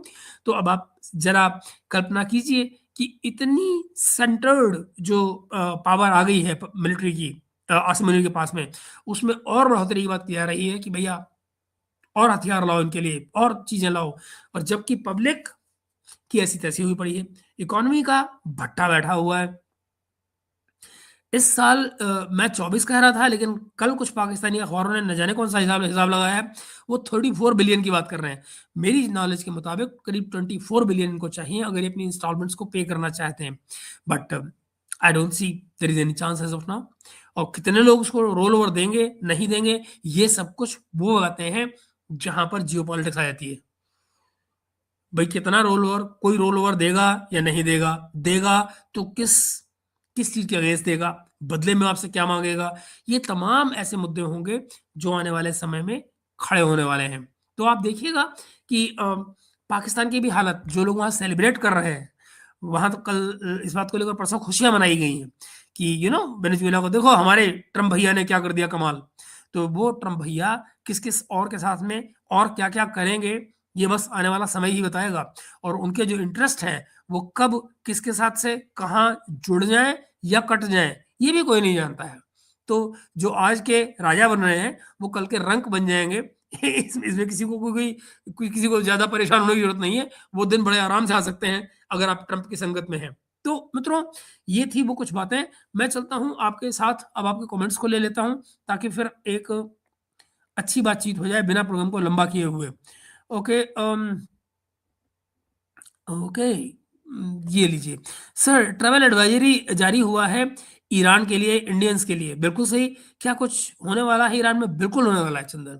मैं नहीं जानता हूं कि कितनी जल्दी, लेकिन आप ये मान कर चलिए नेक्स्ट टारगेट ईरान ही होगा। वेनेजुएला के बाद में अगला निशाना जो है वो ईरान ही होगा। कोई इसमें अपने दिमाग में मत रखिएगा कंफ्यूजन कि ये नहीं, ये आदमी जिस रास्ते पर चल रहा है, जैसा कि मैंने आपको बताया, दो बातों को मैंने आपको आज प्रेडिक्शन दी है। मैं जनरली करता नहीं हूँ प्रेडिक्शन, आज मैंने आपके सामने प्रेडिक्शन किए हैं दो। मिड टर्म इलेक्शन आप मान कर चलिए कि ये पोस्टपोन करेगा, कोई ना कोई एक्सक्यूज बनाकर मिड टर्म इलेक्शन पोस्टपोन करेगा जो इस साल के नवंबर में होने हैं। और जो थर्ड टर्म में इसका प्रेसिडेंट बनने का सपना है, ये उसकी कोशिश करेगा पूरी की पूरी कि क्या जुगाड़ निकालेगा। मैं नहीं जानता हूं क्या जुगाड़ होगा इसका, क्या जेडी वेंस के साथ कोई सौदा करेगा या नहीं करेगा। Oh that reminds me, JD Vance के यहाँ भी हमला हो गया है, उनके घर पर हमला हुआ है। कुछ लोगों ने उनके घर में घुसकर एक आदमी को अरेस्ट किया गया है, उसने उनके घर के शीशे तोड़ने की कोशिश की है। फॉर्चुनेटली जेडी वेंस और उनका परिवार उस समय नहीं था, वो लोग वाशिंगटन डीसी में थे, लेकिन उनके यहाँ पर ये घटना हुई है। उनका जो घर है वो मैं आपको अगर कहूँ ये कहाँ है, सिंसिनाटी में है, ओहायो में इनका घर है, सिंसिनाटी शहर में जेडी वेंस का ये प्राइवेट घर है। वहाँ करीब रात के 12:15 बजे तोड़ फोड़ करने की कोशिश की गई है, घर के शीशे तोड़े गए हैं। पुलिस और जो अमेरिका की सीक्रेट सर्विस है उसने रिएक्ट किया है और एक व्यक्ति को पकड़ लिया है। उसने कई खिड़कियां तोड़ दी हैं, शीशे, और कई जो वहां पे गाड़ियां खड़ी थी उनको भी नुकसान पहुंचाया है। जो गिरफ्तार आदमी है उसके ऊपर क्रिमिनल डैमेजिंग, ट्रेसपासिंग और ऑब्स्ट्रक्शन इस तरह के आरोप उस पर लगाए गए हैं। जेडी वेंस ने खुद भी सोशल मीडिया पे, एक्स वगैरह पे लिखा है कि लगता है कोई पागल आदमी है जिसने हथौड़े से हमारे घर की खिड़कियां तोड़ने की कोशिश की है। उन्होंने पुलिस और सीक्रेट सर्विस की तेजी की तारीफें भी की और कहा कि भाई कि मीडिया जो है वो उनके घर की तस्वीरें ना दिखाए। इसकी उन्होंने सपोर्ट मांगी है मीडिया से। तो ये सब कुछ अमेरिका में इस वक्त चल रहा है। और आप ये मानिए कि जिस किस्म की हरकतें ट्रंप साहब कर रहे हैं, इसमें इस तरह की चीज़ों का होना कॉमन होता जाएगा। दुनिया में जो फ्रस्ट्रेशन के जो तरीके हैं ना लोगों के, वो इसी तरह से बाहर निकलते हैं। वो फिर कोई ना कोई मौका आउटलेट लेने का ढूँढ लेंगे, अपने आप को एक्सप्रेस करने का। प्रभाकर भाई राम-राम। और पाकिस्तानी ब्रह्मोस को कॉपी बनाने का ट्राई कर रहे हैं, करने दो साला। प्रभाकर कह रहे हैं मुझे लगता है कि इंडिया का ट्रांसपोर्ट एयरक्राफ्ट अब इंडिजिनस तरीके से डेवलप होगा। गवर्नमेंट कुछ इंडिकेशन दे रही है, कुछ नहीं दे रही है यार। गुरु प्रभाकर आप देखिएगा कि आने वाले दिनों में आपको वो, हम लोग बेसिकली सुखोई की तरफ ही जा रहे हैं। जो हमारा ट्रांसपोर्ट एयरक्राफ्ट बनेगा वो सुखोई के साथ बनेगा, छोटे वाला बनेगा। अरे आ गए क्या? दीदी जी आ गए? कहाँ है? मैं तो देखे नहीं यार, तुम कहाँ देख रहे हो चंदन? दीदी जी कहाँ है? हाँ ये रहे, आओ। नमस्कार नमस्कार पवन भाई। हाँ ठीक ठीक ठीक। ओके एंड नमस्ते सभी को। ओके, हेलो जी नोटे। एंड देन चंदन कह रहे सर हमें इजरायली मिसाइल लोरा ले लेना चाहिए। ले तो लिया, आ रही है भैया। उस पे ये जो 8.9 बिलियन का जो सौदा हुआ है, मोदी जी ने भी जो अप्रूव हुआ है कल, वो उसमें आ रहा है। इमरजेंसी वाले जो हथियार खरीदे जा रहे हैं उसमें लोरा आ रहा है। एंड देन पाकिस्तान में तो हर दूसरी चीज़ गेम चेंजर होती है। वो हर पाकिस्तानी खुद में गेम चेंजर है मेरे भाई। वेरी गुड इवनिंग अमिताभ भाई, आगे चलिए। एंड देन ओके सर, कल पाकिस्तानी टेक्नोलॉजी कभी ये निगाहें सही। एंड देन ऑन पेपर, अच्छा हेल्फायर कर रहे हैं हमारे, ये हमारे बहुत पुराने दोस्त हैं हेल्फायर। और if I am not okay, on paper Taimur is lighter but carries a bigger warhead and more range than Scalp, which I find highly doubtful. वो तो जब तक फाइनली नजर ना आए तो क्या पता लगे। सर आपको मैंने खबर भेजी थी कि जर्मन चांसलर, हाँ 12-13 की मैंने खबर देखी है प्रोग्राम शुरू होने से पहले ही, कि 12-13 को वो आ रहे हैं। एक्चुअली बहुत उम्मीद ना लगाएं आप, कहते हैं चंदन। मैं आपको बताऊं, जर्मनी की हालत खराब है और जर्मनी का एक ही तरीका है बचने बचाने का कि उनकी फैक्ट्रियां यहाँ आए, नंबर एक। दूसरा ये कि वो हमारे वालों को जो पढ़ाना चाह रहे हैं अपने यहाँ ले जाकर वो पढ़ाए। वो जो इंजीनियरिंग वगैरह हमारे बच्चे कर रहे हैं उनको अपने यहाँ ले जाएं और जो भी कराना चाहे कराएं। लेकिन उसके अलावा और उनके पास कोई चारा है नहीं, क्योंकि उन्होंने खुद अपने पैर पे नहीं, अपने पैर को कुल्हाड़ी पे मार रखा है। और क्यों? वो जो उन्होंने अपनी गैस पाइपलाइन बंद कर रखी है रशिया से। अगर आपकी एनर्जी महंगी है तो आप कुछ नहीं और कर सकते। सेकेंडली एक और चीज देखिएगा कि अब शायद ही ऐसा वक्त आ गया है कि जहां पर चंदन, बात को आप सिर्फ जर्मनी की मत रखिए, तमाम यूरोपीय देश, बहुत संभव है, मैं गारंटी नहीं दे सकता हूँ क्योंकि ये बात ऑफिशियली नहीं कही गई है, पर मैं लॉजिक की बात कर रहा हूँ। लॉजिक ये कहता है कि बहुत पॉसिबल है कि अमेरिकन जो जो यूरोपीय देश हैं वो अब ऑल्टरनेटिव जो एनर्जी टेक्नोलॉजीज हैं उनकी तरफ गौर करें, उनको अपनाएं। जो न्यूक्लियर एनर्जी जो डेवलप हुआ करती थी उसको वो यहाँ शिफ्ट करें, और ताकि इंडस्ट्री वगैरह जो चलनी है यहाँ पर वो ज़्यादा अच्छी तरह चल पाए। अपेरेंटली यहाँ पर जो प्रोडक्शन कॉस्ट आएगी वो भी कम आएगी। और वो क्यों? क्योंकि वो अपने यहाँ पर सारा इंफ्रास्ट्रक्चर ऑलरेडी बर्बाद कर चुके हैं, सब डिसमेंटल कर चुके हैं। Trump has openly challenge Bharat, करना उन्होंने, क्या फर्क पड़ता है? ट्रंप आज आपको चैलेंज करेगा, कल मोदी को ग्रेट आदमी बताएगा, परसों इंडिया को महान देश बताएगा। Trump, the last thing you can do about Trump is take him seriously just on words. उसके एक्शंस पे आप ध्यान रखें, दैट्स इट। जहां तक वर्ड्स की बात है कोई बड़े मायने नहीं है उसके। आपको देखिए ना, वो ईरान से बात करने के लिए जा रहा था, डेट अनाउंस कर दी थी, और क्या किया था? इजराइल से हमला। His words have no value. And with every passing day आप राम भाई देखेंगे कि उस पर लोग जो भरोसा करने का जो सिलसिला है वो खत्म कर देंगे। अमेरिका पे कोई भरोसा नहीं करेगा कि अगर अमेरिका आज आपसे वादा कर रहा है तो कल वो निभाएगा, वो नहीं होने वाला। और वैसे भी ये कोई प्रेमी प्रेमिका के वादे थोड़ी है, और वैसे उनको भी कौन सा लोग निभा ही रहे हैं। तो ये कोई अमेरिका जो भी किसी से कोई कमिट कर ले वो जरूरी नहीं है कि उसको फुलफिल भी करेगा। उनके पास कोई मिसाइल टेस्ट इकोसिस्टम मौजूद है? किसी भी मिसाइल की एरोडायनेमिक विंड टेस्ट फैसिलिटी है क्या? पाकिस्तान ने जीपीएस अवॉइडेंस एनवायरनमेंट में मिसाइल इंसर्शन गाइडेड डेवलप किया है। अब देखिए, अभी उन्होंने इसका मजा की चीज़ क्या है, जो सागर, कि टेक्निकल डेटा तो उन्होंने कोई इश्यू ही नहीं किया है। कोई भी टेक्निकल डेटा नहीं इश्यू किया। उन्होंने सिर्फ इतना कहा है, और जैसा कि मैंने आपको बताया कि जो अगर आप वर्डिंग देखिए उनकी स्टेटमेंट की, तो वो क्या कह रहे हैं कि फ्लाइट टेस्ट सफल हुआ है। उससे आगे की किसी सफलता का उन्होंने ज़िक्र किया ही नहीं है, और ना ही उन्होंने कहीं पर भी ये कहा है कि हमारे तमाम टेक्निकल पैरामीटर्स मिल गए हैं। ऐसा नहीं उन्होंने कहा है। तो ये बड़ा एम्बिगुअस किस्म की स्टेटमेंट आई है पाकिस्तान से, आईएसपीआर से, जो इस बारे में आई है। ऋषभ गुलाटी जी क्या कह रहे हैं, कोई दूसरे की लड़ाई में आता, एशिया में एकता नहीं है, और ना ही पैसा ना टेक्नोलॉजी। ऐसे में बिल्कुल ये बात तुम सही कह रहे हो। वैसे ऋषभ, कोई किसी की लड़ाई में आज की तारीख में क्यों पड़े, क्यों पड़े भाई? मेरी फौज है, अगर मेरी दुनिया को डोमिनेट करने की अमेरिका की तरह से अगर मेरी इच्छा नहीं है, तो मैं अपनी फौज की ट्रेनिंग, उसका इक्विपमेंट, उसको इस तरह से रखूंगा कि मेरे आसपास के जो खतरे हैं, मेरी पब्लिक के लिए जो खतरा हो सकता है, मैं उसको संभालूं पहले। उसके बाद आप दुनिया जहान की बात करते हैं। जिसको जिसको दुनिया का पुलिसमैन बनने का शौक हो वो बने। अब देखिए ना, अगर सब कुछ ठीक था अमेरिका का, जरा सोचिए, क्या अगर सब कुछ ठीक होता, लॉजिकल होता, लॉफुल होता, लीगल होता, तो क्या अमेरिका अपनी कांग्रेस से परमिशन नहीं लेता? क्या अमेरिका यूनाइटेड नेशन से परमिशन नहीं लेता? उसे किसी परमिशन ली? द वेरी फैक्ट कि उन्होंने नहीं ली मीन्स कि वो बेसिकली उनकी नीयत खराब थी और वो झूठ बोल रहे थे या बेईमानी कर रहे हैं।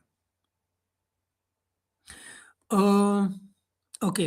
And its capability to hit land and water target is highly suspicious. This dual role at capability needs highly advanced seeker. Not many missiles can do this simultaneously. Need different versions. बिल्कुल। और अब ये मैं तुमसे कह रहा हूँ कि साइंटिफिक डेटा क्यों नहीं रिलीज करते, और विजुअली नजर आ रहा है कि गलत है। कोई दूसरे की लड़ाई में नहीं आता है दादा, बिल्कुल सही बात, बिल्कुल नहीं आता है। न चाइना, न रशिया, और इंडिया को बिल्कुल भी नहीं। हम क्यों जाएं भाई, हम क्यों जाएं? हमको अगर कोई कैपेसिटी अपनी लगानी है तो हम इसमें लगाएंगे ना कि हम अपने आप को डिफेंड कर पाए। हमें पहली प्रायोरिटी हमारी अपनी पब्लिक है, हमारी अपनी मार्केट है, हमारी अपनी इकोनॉमी है। उसके बाद दुनिया को देखेंगे ना। हमें खुद को तैरना ना है, हम दूसरों को बचाने के लिए कूद पड़े और पता लगा दोनों डूबे, कोई मतलब है? मेरा मानना है कि ब्रिक्स को और मजबूत होना चाहिए। बिल्कुल, यहाँ पर मैं आपसे 100% सहमत हूँ। बिल्कुल सही बात है। सब कुछ भुला के तब कुछ हद तक यूरोपियन अमेरिका को धक्का लग सकता है। मुझे लगता है कि बात धक्का लगाने की है नहीं। मुझे सीरियसली लगता है कि ऋषभ भाई, कि यूरोप तो इन एनी केस अमेरिका से अलग होकर ही सर्वाइव कर सकता है, मिलकर सर्वाइव कर ही नहीं सकता है। अमेरिका में जो दमखम था वो ऑलरेडी तमाम शक्तियां उसने शू रावण की तरह से करके उसने ले ली है अपने पास, अमेरिका ने। बेदम पड़े हुए वो लोग। इनको बहुत सारी चीजें रीबिल्ड करनी पड़ेंगी, मगर हाँ, चूंकि उनके पास मैन पावर है, एक किस्म से उनकी जो जो ह्यूमन रिसोर्स है वो मौजूद है वहां पर, नॉलेज मौजूद है, तो चीजों को करना कराना आसान हो सकता है अगर हम सब मिलकर काम करें तो। और ऐसा नहीं है कि अमेरिका को काउंटर नहीं किया जा सकता उस केस में। Distance to Venezuela from Russia and China is also चल absolutely, this what I mean, कि आपको अटलांटिक में जाके वहां लड़ना पड़े, या इवन जो डिस्टेंस अमेरिका के लिए भी है, चाइना, साउथ चाइना सी में आके और लड़ाई करने की कोशिश करना, वो इसलिए चैलेंज है कि अगर कोई इनके वॉरशिप को ठोक दिया जाता है तो भाई उसको उसको रिप्लेस करने में इनको जो टाइम लगेगा, उस उतनी देर में तो चाइना नए वॉरशिप बना देगा। जिस लेवल पे उनकी उनकी मैन्युफैक्चरिंग कैपेसिटी है शिप बिल्डिंग की, तो I don't think that can be matched. और इसीलिए शायद यही गारंटी है कि दोनों देश जो हैं वो कभी भी आपस में लड़ाई मोल नहीं लेंगे, नहीं लड़ेंगे। वो it's like mutually assured destruction. Sir, पर वेनेजुएला में जो हुआ उसको लेकर दुनिया कुछ कर रही है या सारे देश डर गए? यार, डर नहीं गए, डरा नहीं, बट मुझे ये जरूर लगता है कि इसको लेकर जो हल्ला होगा वो यूएन में होगा। मेरे ख्याल से कल से शायद उनकी शुरुआत हो रही है, कल से यूएन शुरू हो रहा है इसको लेकर। चाइना ने, आई एम सॉरी दोस्तों, माफी चाहता हूँ आपसे, but I couldn't help it. ये सब कुछ इंटरनेट का मैं कुछ कर ही नहीं सकता हूँ, जस्ट वेंट। मुझे लगता है मुझे एयरटेल का साथ छोड़ना पड़ेगा। एयरटेल साथ नहीं देता। तो अब की बार इसका जो अगले महीने कभी जब भी इसका खत्म होता है पीरियड, तो आई गेट नेक्स्ट, जियो वगैरह लेता हूँ मैं, this is not on anyway. So sorry, माफी एक बार फिर से। सो मित्रों, मैं क्या कह रहा था आपसे, हाँ ये कि अच्छा एक बीच में नई खबर ले लीजिए। नई खबर ये है कि कुछ देर पहले, अब से कुछ देर पहले, वेनेजुएला के जो राष्ट्रपति मदुरो थे, उनको न्यूयॉर्क की एक कोर्ट में पेश किया गया है, और वहां पर उन्होंने अपने आप को नॉट गिल्टी कहा है। उन्होंने कहा कि मेरा कोई, आई एम नॉट गिल्टी, मैंने कुछ भी नहीं किया है, I am a decent man. जो हेडलाइन है ये वो यही है कि I am a decent man and I am president of my country. So ये जो कुछ हो रहा है वो गलत है, उनका ये कहना था। And he has pleaded himself as not guilty. Let's see what comes out of it. But obviously होना क्या है, आप जानते हैं कि अमेरिकन कोर्ट, अमेरिकन प्रेसिडेंट, और वहाँ ऑलरेडी उन्होंने उसके लिए नोटिस तो निकाल ही रखे हैं पहले से। उसको कोर्ट केस तो वहाँ बाकायदा पूरा चला ही रखा है, उसकी केस बना रखा पूरे का पूरा। तो ड्रग एनफोर्समेंट का तो व्हाट टू से, अब वो तो उसके ऊपर गन चार्जेस भी लगा रहे हैं कि उसके ऊपर गन, उसके घर में गन थी, इसलिए हमने उसको पकड़ लिया पागलों की तरह से। एनीवे, तो मित्रों मैं आपके क्वेश्चंस ले रहा था और वहां मैं वापस चलता हूं आपकी तरफ। ओके, अरे वाह, आदित्य भी आ गए हमारे पास, और ये रहा, हाँ ओके। चंदन कह रहे थे कि सर वेनेजुएला की 17 ट्रिलियन की ऑयल रिसोर्सेज और अब यूएस के कंट्रोल में है, और यूएस ऑयल लॉबी का के बल्ले बल्ले हो गए।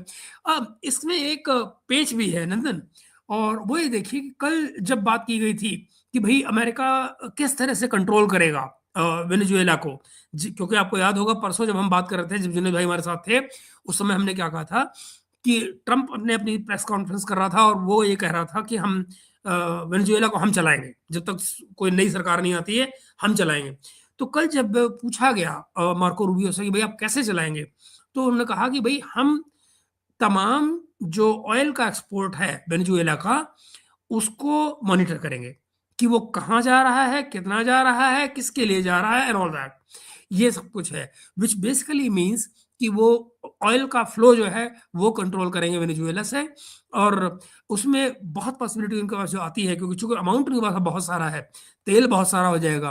तो इसके मायने ये हुए कि जरा सोचिए, अगर उनको मिडिल ईस्ट को बर्बाद करना हो, जरा एक, मैं आपको शरारती आइडिया दे रहा हूँ और कौन सा इनके घर से जा रहा कुछ, वेनेजुएला के तेल को अगर उन्होंने मान लीजिए ज्यादा निकाला और वहां पर बाजार में फेंक दिया ज्यादा तेल निकाल कर, तो जो जो प्राइसिंग है ओपेक की दी हुई, वो सारी की सारी का तो भट्टा बैठ जाएगा। और उस केस में फिर इनकी इकोनॉमी का क्या होगा इन लॉन्ग रन, आप खुद अंदाजा लगा सकते हैं। तो हालांकि इसके इसकी अपनी टेक्निकल दिक्कतें भी हैं कि अगर अमेरिकन कंपनियों को वहां जाकर पैसा लगाना है, अभी करना है, तो तो उसमें बहुत सारा टाइम इनको लगेगा। हाँ, एक कंपनी जो निश्चित रूप से जिसको चाहिए कि वो ट्रंप को अगले साल का नोबेल शांति पुरस्कार दे दे, वो है एक्सिम मोबाइल, जो कि वेनेजुएला के अंदर मौजूद है। तो एक्सिम मोबाइल को तो अब उसके सही मायने में चंदन जो बल्ले बल्ले कर रहे हैं, वो तो एक्सिम मोबाइल करेगा बल्ले बल्ले। तो लेट्स सी ये वहां क्या होता है। Recently, they attacked a Russian ghost oil ship, yes, and they escaped after flagging Russian flag, and Russian jets came to aid. यही है ना। और आप ये देखिए कि उसके इसमें पीछे हटे, रशियंस जहां आ जाएंगे, चाइनीज जहां आ जाएंगे डायरेक्टली, आप ये देखिएगा अपने शोर से दूर ये तुरंत पीछे हट जाएंगे। मगर उसके पहले ये सब कुछ करेंगे, यू नो। और सिमिलरली ये डरेंगे बूट्स ऑन ग्राउंड से, उनकी नानी मरती है, वियतनाम में पिट लिए, अफगानिस्तान में पिट लिए, हर जगह पिट लिए। दादा नेपाल का क्या हाल है आफ्टर प्रोटेस्ट के बाद में, इलेक्शन कब होने जा रहे हैं, ये वहां भी अमेरिका की डीप स्टेट का काम चालू है। डीप स्टेट का काम तो जरूर चालू है, इसमें तो आप बिल्कुल भूल जाइए कि नेपाल और बांग्लादेश ये वो देश हैं जहां पर वो एक्टिवली इसके ऊपर काम कर रहे हैं। चुनाव अभी तक तो कोई नजदीक कोई ऐसी बात ऑफिशियली सामने आई नहीं है, but I will check on this. कल हम बात करेंगे तो श्री ऋषभ, मैं आपको जरूर बता दूंगा इस बारे में बात करके करंट हालात वहां पर क्या है। मगर मैं ये जरूर जानता हूं कि अमेरिकन समाज सक्रिय है, सीआईए वहां पर सक्रिय है। दादा ब्रिक्स में सऊदी अरेबिया नहीं है पर यूएई है। मेरा मानना है कि वेनेजुएला को अब ब्रिक्स में शामिल कर लेना चाहिए। जितनी ऑयल कंट्रीज उनको ब्रिक्स में शामिल कर लेना चाहिए। सारी जड़ ही ऑयल है, बट ये आपके हाथ में नहीं है ना। मान लीजिए वेनेजुएला की जो सरकार है वो अब अमेरिका के साथ में कंप्रोमाइज रहेगी, आप ये मानकर चलिए। जो जो उपराष्ट्रपति हैं महिला, जो जिन्होंने जिन्होंने राष्ट्रपति का पद संभाला है, आप ये देख लीजिए कि कल जब अमेरिका ने धमकाया, ट्रंप ने धमकाया, तो उन्होंने कहा कि नहीं नहीं, हम कॉपरेट करने के लिए तैयार हैं और हमारी सॉवरेंटी को खाली बचा के रखिए, और ये और वो दुनिया भर की जो नाटकबाजी होती है वो सारी हुई। मगर उन्होंने तुरंत अमेरिका अमेरिका के आगे एक तरह से घुटने टेक दिए। जो बाकी का है वो मुझे दिखावा लगता है कि यू नो हम ये हैं, हम वो हैं, ये बातें करना, ये सब बड़ा बड़ा जायज लगता है, लेकिन इससे ज्यादा इसकी इंपॉर्टेंस है नहीं। दरअसल वेनेजुएला में इस समय जो भी सरकार रहेगी, जो भी सरकार चलाएगा, वो अमेरिका के निर्देशन में ही चलाएगा, उसके डायरेक्शन में ही चलाएगा। और आप याद कीजिए, ट्रंप ने कल ये भी तो कहा ही है ना कि भाई अगर ये महिला ज्यादा बोलेगी तो जो हमारा रिएक्शन होगा वो मदुरै से भी ज्यादा खतरनाक वाला होगा। तो अब आप क्या बात करेंगे, रह क्या जाता है, यानी तो इसलिए ये डिपेंड करेगा कि ब्रिक्स में वेनेजुएला आना भी चाहता है नहीं, अमेरिका परमिशन देगा या नहीं देगा। क्यों देगा भाई, कैसे देगा, बताइए आप मुझे। वो तो ब्रिक्स के खिलाफ है, ब्रिक्स को गाली देता है। पाकिस्तान का गजा जाना फाइनल हुआ क्या? ये जाएंगे भाई, ये जाएंगे। ये इसमें आदित्य, आप सवाल वाल मत पूछा करिए इस तरह के। पाकिस्तानी जाएंगे ही जाएंगे, they have no option. Trump डंडा लिए खड़ा है भाई, मारेगा, इनकी औकात नहीं है कि मना करें। नमस्ते फ्लैक्स, कैसे हैं? And then okay, and Chandan, few people are of opinion कि ईरान में कुछ नहीं होगा। Let them have their opinion, let them have their opinion. मेरे भाई, इजराइल, मैंने बार बार आपको कहा है, कोई फैसला अमेरिका नहीं लेगा।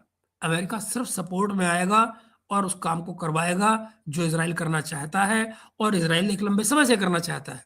इस समय पर चीजें मजबूर हैं, जो टूटी हुई हैं, दुनिया फ्लक्स में है, किसी का कोई भरोसा नहीं है। ये बहुत अच्छा मौका है कि लोग ग्रेटर इजराइल का सपना देखें। एक बात, दूसरी बात, न भूलिए एक बात को कि इजराइल की अपनी समस्याएं हैं भाई, नेतन्याहू की अपनी समस्याएं हैं।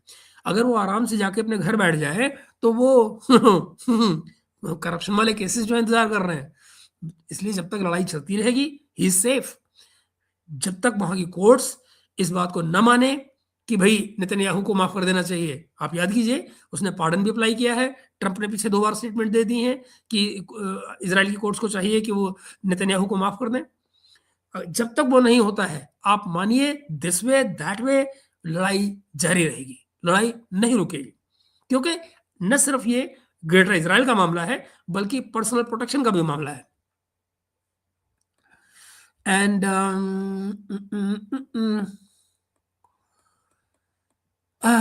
चंदन भाई आए कह रहे हैं,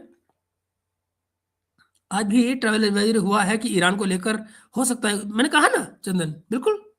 वो ये कहना कि लोग क्या कह रहे हैं, लोग तो बहुत कुछ कह रहे हैं यार, लोग तो न जाने क्या कुछ कह रहे हैं। लोग तो ये भी कह रहे हैं, चलो छोड़ो क्या कहना है लोगों का।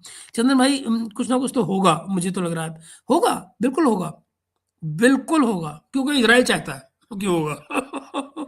सीधी सी बात, सीधी बात, नो बकवास। और सागर कह रहा है कि वेपन डेवलप करना और उसे मास मैन्युफैक्चर करना दोनों अलग बात है। भारत में advance hypersonic wind set facilities हैं और हर तरह के एडवांस एवियोनिक्स सिस्टम मौजूद हैं। साथ में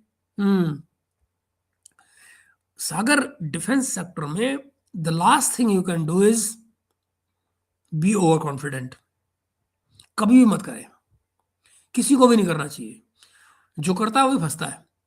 सो डिफेंस के मामले में जो आप मैन्युफैक्चरिंग करते हैं, it is time to always constantly keep it under test and keep getting it better. वो हमेशा हमें उसको बेहतर करना पड़ेगा, और कोई चारा ही नहीं है। तैमूर एक जेट इंजन पावर्ड मिसाइल है जिसका जेट इंजन चीन प्रोवाइड करता है। वही भारतीय मिसाइल रैमजेट जो पूरी तरह से भारत में बनता है। इससे क्या फर्क पड़ेगा, कौन कहाँ से बनता है, किसको कहाँ से क्या मिल रहा है, क्या फर्क पड़ता है? अगर वो लोग दोनों साथ काम कर सकते हैं तो सवाल ये है कि वो करेंगे क्या। ये भी एक बड़ी बात है। और कब तक करेंगे, क्यों करेंगे? सर न्यूक्लियर तो त्याग दिया जर्मनी ने। हाँ, कब का, बिल्कुल त्याग दिया और इसीलिए मरे पड़े हैं। एंड देन इज़राइल ट्रंप से पे प्रेशर डालेगा कि ईरान को भी मारो। ट्रंप अभी तो इज़राइल को पपेट ही है, हाँ, और क्या, ऐसी ही है, ऐसी ही है। सागर भाई कह रहे हैं जी, जिन भी देशों के पास में अपना खुद का स्पेस प्रोग्राम है, वो देश एडवांस मिसाइल टेक्नोलॉजी डेवलप कर सकते हैं। बिल्कुल, बिल्कुल कर सकते हैं, सही बात है, क्योंकि मिसाइल का सारा ज्ञान स्पेस टेक्नोलॉजी से आता है, माना? हुँ। एंड अखिया साहब कह रहे हैं हमारे कि सर क्या भारत को ऐसी मिसाइल टेस्ट करने की ज़रूरत है जो अमेरिका के शहरों पर हमला करने में सक्षम हो, हाइपरसोनिक, बैलिस्टिक और क्रूज़ मिसाइल्स? अम, बात नहीं करनी चाहिए इस तरह की। बट मुझे नहीं लगता कि हम बहुत दूर हैं उससे, यू नो। और कुछ टेक्नोलॉजीज़ ऐसी हैं जिसके बारे में शायद ओपन सोर्सेज़ पे बैठकर बात करनी ही नहीं चाहिए कि जिसमें काम हो रहा है, बहुत। वो चीज़ें स्पेस रिलेटेड हैं कि जहाँ पर आपको कोई हमला करना हो, तो वो हमला सीधे-सीधे स्पेस से भी हो सकता है, हम उसपे भी काम कर रहे हैं। तो कोई भी उस केस में दूर नहीं है आपसे। तो चीज़ें बहुत बड़े लेवल पे बहुत कुछ हो रहा है अखिलेश भाई। तो ऐसा नहीं है कि आप कोई वहाँ मरने-पिटने के लिए तैयार बैठे हैं। वो don't don't worry about, India को लेकर आप परेशान ना हों। भारत काम कर रहा है अपने लिए और अपनी सुरक्षा के लिए। हर्ष अग्रवाल भाई राम-राम। एंड अच्छा, पिक्चर नहीं आया तैमूर के, मैंने डाला नहीं यार। एक्चुअली इंडिया टुडे का वीडियो आया हुआ था, पर मुझे लगा कि ऐसा ना हो कि कॉपीराइट आ जाए, फिर वो बेकार में स्ट्राइक लग जाएगी मेरे ऊपर इंडिया टुडे वगैरह की, तो उसका फ़ायदा क्या है? या फिर वीडियोज़ है ना यूट्यूब पे पड़े हुए हैं, आप देख लीजिए वो। यूट्यूब उस पे है, यूट्यूब पे इंडिया टुडे का वीडियो पड़ा हुआ है एंड ऑल, फ्यू मोर। नमस्ते एवं। एंड चंदन भाई कह रहे हैं मुझे तो एकदम ट्रस्ट नहीं है पाखियों पर, क्या पता एआई जनरेटेड नहीं, वो तो इस तरह की चीज़ों को बहुत लोग अलग तरह से देख रहे होते हैं, तो पता लग जाता है उनको। भारत अपना घरेलू एडवांस्ड अर्ली वार्निंग रडार बना रहा है, साथ ही एयर सिचुएशन अवेयरनेस काम कर रहा है। हम काम तो करने को हम क्वांटम रडार पे भी काम कर रहे हैं, यू नो और उसके आने के बाद तो बचेगा ही क्या, मगर यू नो वो टाइम पर आके लोगों को पता लगेगा कि हाँ, क्या बन गया, क्या क्या काम कर रहा है। ग्रीनलैंड के कब्जे पर यूरोप क्या करेगा? हुआ ना कल, आप देखिए आदित्य, वो कल उसने बोला ना, डेनमार्क के उसने प्राइम मिनिस्टर ने रिएक्ट किया है और बड़ा हार्शली रिएक्ट किया है ट्रंप को। बट क्या फर्क पड़ता है? डेनमार्क क्या रोक लेगा अमेरिका को? खेल तो सारा यही है ना।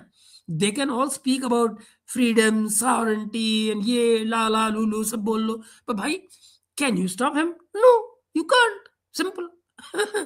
तो जब तुमने उसको अपना बाप बनाया था तब सोचना चाहिए था ना कि किस दिन पिताजी बिगड़ गए तो क्या होगा। अब पिताजी बिगड़ गए, या यूं कहेंगे वो सौतेले हो गए।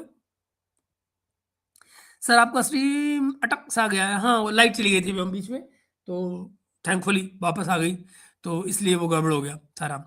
मैं मेरे ख्याल से बाद में इसको डाउनलोड करके और दोबारा से रीलोड कर दूंगा, सो दैट कि वो जो बीच का गैप आया होगा वो खत्म हो जाए। I try do that. Venezuela का कब्जे में होने में ईयू से एक स्टेटमेंट नहीं आई जी, अभी तक नहीं आएगी ना, डरे पड़े हैं, नानी मरती है। सर स्क्रीन ब्लैंक हो गया, आपका नेटवर्क चला गया, हाँ बिल्कुल इंटरनेट चला गया था। जनाब हिंदुस्तान की मिसाइलों की पहुंच तो चांद तक है अभी भी बचा है ओके।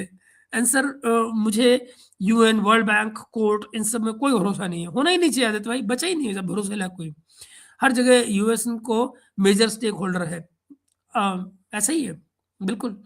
और work is moving at wow footing. This is under construction, Kawara hydroelectric project on the Chenab river। हाँ बिल्कुल ठीक बात है, बिल्कुल बहुत बढ़िया काम हो रहा है वो। And then the project began after the Indus Water Treaty was put in abeyance, बिल्कुल, following the Pahalgaon terror attack by Pakistan trained terrorist। Pakistan बनेगा रेगिस्तान एंड सुमन भाई प्रणाम। एंड आगे चलिए, ऋषभ जी आए क्या करें? वेनेजुएला प्रेसिडेंट मरू inside US court, I am president of जी, मैं वही एपी की भी न्यूज आई थी जब मैं नेट से भी दोबारा आया तो, president of Venezuela, I consider myself prisoner of war, I was captured at my home in Caracas, I am innocent, I am a decent man. बिल्कुल एग्जैक्टली। एंड पैफ उड़ेगी तभी तो मिशेल दाग पाएंगे 400 के होते हुए। ओके। जर्मन चांसलर जी वो 12-13 को आ रहे हैं। बिल्कुल। Will visit Ahmedabad and Bangalore. बिल्कुल, दोनों ही टेक्नोलॉजी सेंटर्स हैं। आप देखिए ना, मोदी की चुप्पी ट्रंप पे चुप्पी से ने ट्रंप को पागल कर दिया है। सही बात है, मजेदार है। गांव में कहावत है, एक चुप्पा हजार बहुतों पे भारी नहीं पड़ता है। बिल्कुल ठीक। ये एक्चुअली ये बात जो है विकास, एक अखबार के आर्टिकल में हुसैन हक्कानी ने भी कही थी। एग्जैक्टली ये बात जो आप कह रहे हैं ना, वो तभी कही थी कि ये जो चुप्पी मोदी जी की है, ये ट्रंप का दिमाग खराब कर देगी कि ये क्या हो रहा है, कोई बोलता क्यों नहीं। वेनेजुएला के लोगों का एक रिस्पॉन्स है इन सारे इंसिडेंट पे।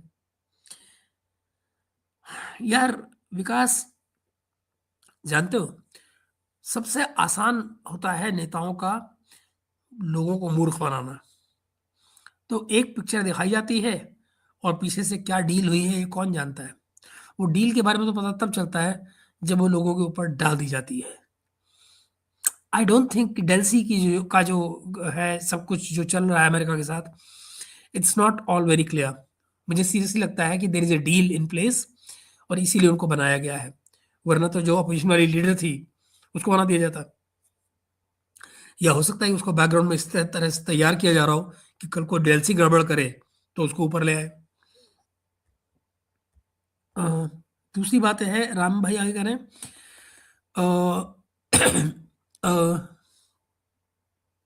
seems last leg of superpower because of every superpower in history has done the system highly arrogant। बिल्कुल मुझे मानना है, और मैं आपके साथ इस शो में ये बात बहुत बार कह चुका हूँ कि ये जो साम्राज्य है इसकी नींवों पे दरारें पड़ चुकी हैं और वो दरारें अब चौड़ी हो रही हैं। दादा, अगर अमेरिका ऐसा कर रहा है तो रशिया या चाइना क्या गलत कर रहे थे दूसरे देश के साथ? अगर चाइना ताइवान पर चढ़ दौड़े तो किस मुंह से कहेगा चाइना? पर मुझे एक बात तो बताओ ऋषभ, बुरा ना मानिएगा मेरी बात का, मैं आपसे एक सीधा सवाल पूछता हूँ। क्या आप जानते हैं कि अमेरिका की ऑफिशियल पोजीशन ताइवान और चाइना को लेकर क्या है? सरकारी पोजीशन अमेरिका की ये है कि Taiwan is part of China. United nation में ये यूनाइटेड नेशन कहता है कि Taiwan is part of China, right? तो मुझे बताओ, चाइना ने क्या कभी ये कहा कि हम मिलिट्री से इनको मारेंगे ताइवान को? कभी नहीं। What did they say? They said we will protect Taiwan, we will protect Taiwan from outside so that ये हमसे दूर न जाए, राइट? ताइवान के जो लोग हैं उनकी फैमिलीज डिवाइडेड है चाइना और ताइवान में आपस में। आप ये बात समझिए कि तमाम बातों के बावजूद चाइना जो है वो उनका लार्जेस्ट ट्रेड पार्टनर है। तो इट्स नॉट इट्स भारत की अपनी जो पॉलिसी है वो यू नो एक चाइना की है, you know. So one China की जो पॉलिसी है वो भारत सपोर्ट करता है। तो फिर बचता क्या है? तो जो चाइना का क्लेम है ताइवान के ऊपर, कानूनी तौर पर या अंतर्राष्ट्रीय कानून में कहीं भी उसको किसी ने आज तक गलत नहीं कहा है। सो व्हेन यू से कि नहीं वो ताइवान क्या गलत अमेरिका चाइना क्या गलत कर रहा है, गलत सही का सवाल ही नहीं है। वो बेसिकली उनके पार्ट है, ये तो दुनिया कह रही है। बाकी सब जियो पॉलिटिक्स है कि हाँ हाँ मानते हैं लेकिन नहीं मानेंगे।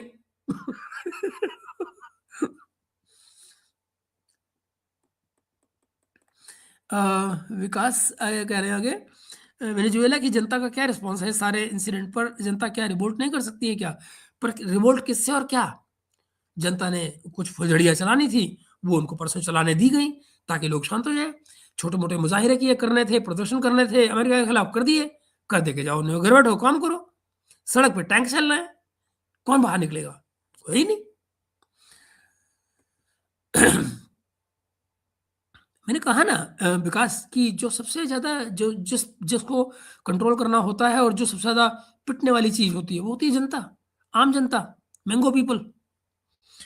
इन Trump Trump released data on which immigration household service receive assistance. One country stands out by its absence, that is India. देखिए,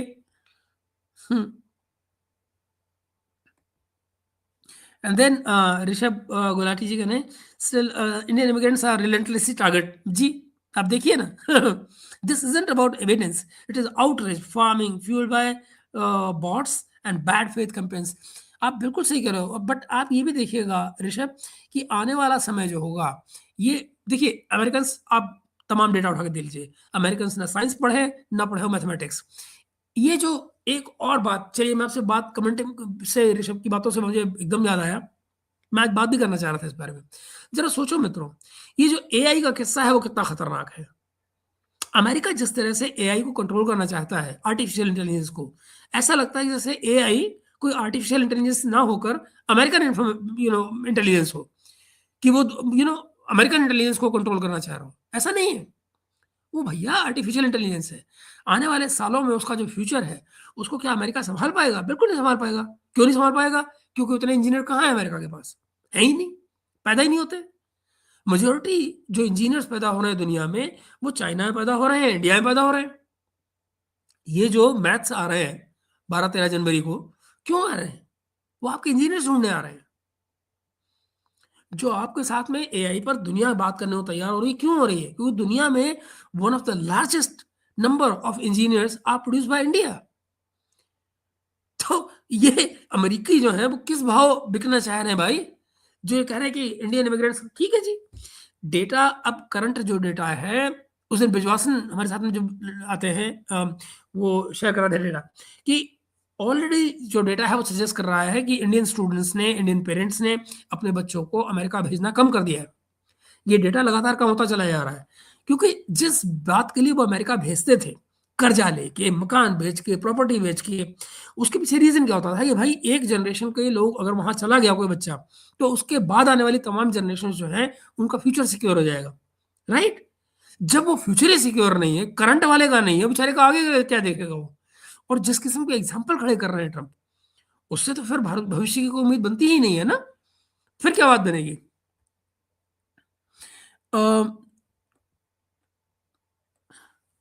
Nearly 5 million Indians in US working hard, contributing, building the narrative pushed by the grasp collapses under the facts.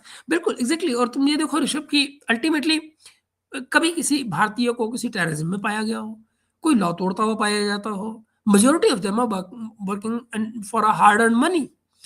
तो आप मुझे बताइए ना कि मतलब उसके बाद में ये सारी बकवासियात कोई क्यों देखेगा? और दुनिया का ऐसा कौन-सा मुल्क है जो हिंदुस्तानियों को वेलकम करने को तैयार नहीं है? मैं किसी साउथ कोरिया जैसे मुल्क की बात नहीं कर रहा हूँ। बट जो इंग्लिश स्पीकिंग आप तमाम अमेरिकन हेमिस्फीयर में देखिए, उधर कनाडा बुला रहा है उनको। नीचे की तरफ चले जाइए आप, ऑस्ट्रेलिया, न्यूजीलैंड सारे कूदे पड़ रहे हैं। तो वेयर इज़ द इश्यू? हमारे लोगों के फ्यूचर में कोई प्रॉब्लम नहीं है भाई।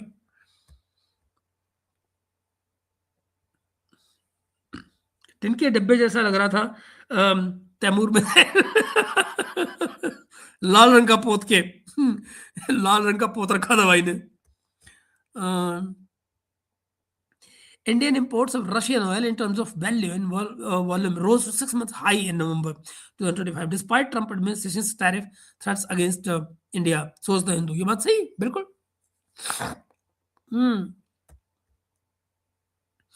I'm very happy America is giving Bharat many leverages in EU free trade agreement by attacking like this. बिल्कुल। और इनकी ना नहीं मरेगी बॉस, ये आपके अलावा, मैंने आपसे कहा ना, आप देखते जाइए। 2026 कलाकारों वाला समय है। इस साल में आपको इतना कुछ भारत के अंदर आता हुआ नजर आएगा कि आप हैरान होंगे। इनफैक्ट जो हमारे इंजीनियर्स जो बाहर घूम रहे हैं या जो यहाँ पर हैं, आप पाएंगे कि उनमें से बहुत सारे यहीं पर कंज्यूम हो जाएंगे, उनको कहीं और जाने की जरूरत ही नहीं पड़ेगी। विकास भाई आगे करें, समर्थ को नहीं दोष गोसाई, बहुत बढ़िया। आज मैं दिन में सोच ही रहा था इसके बारे में, समर्थ को नहीं दोष गोसाई, बिल्कुल।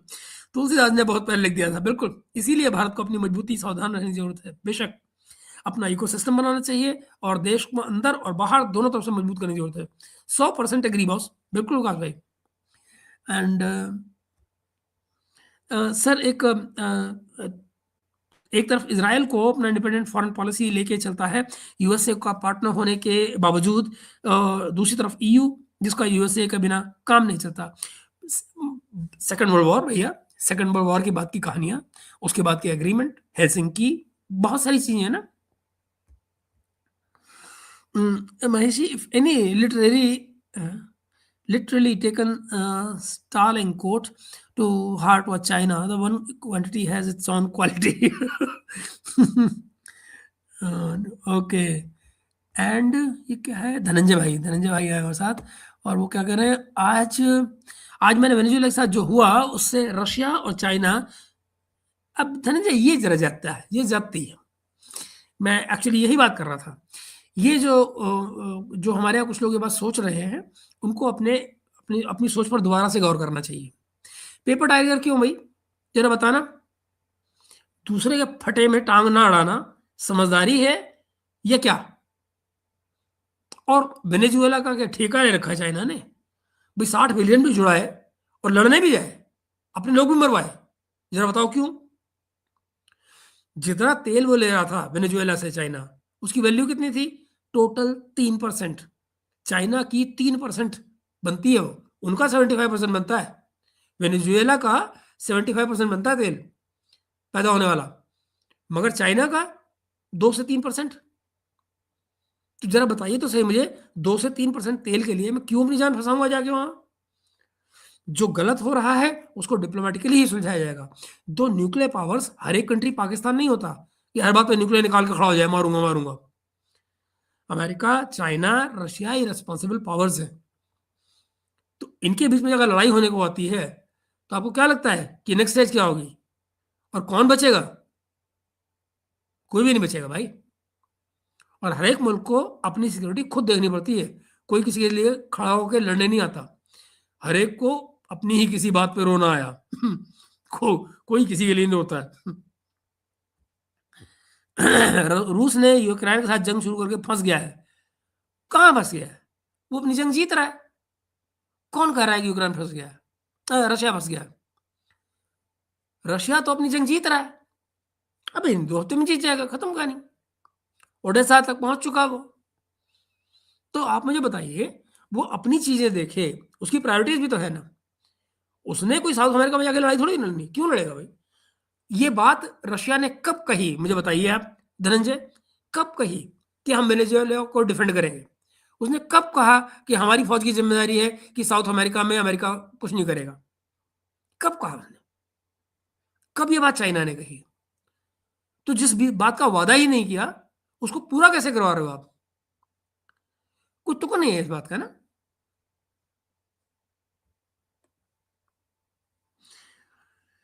भाई द हिंदू जैसे न्यूज़पेपर से बहुत भरोसा ना किया करें, दोगले लोग हैं और धूर्तता भी करते हैं। ये बात बिल्कुल सही कही।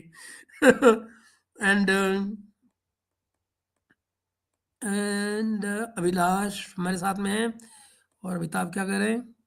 सर चाइना कभी भी यूएसए के फेवर में नहीं, तो उसके अगेंस्ट जाकर भी काम नहीं करेगा। मैं इससे आधा सहमत हूं। भाई देखिए, वो क्यों नहीं करेगा?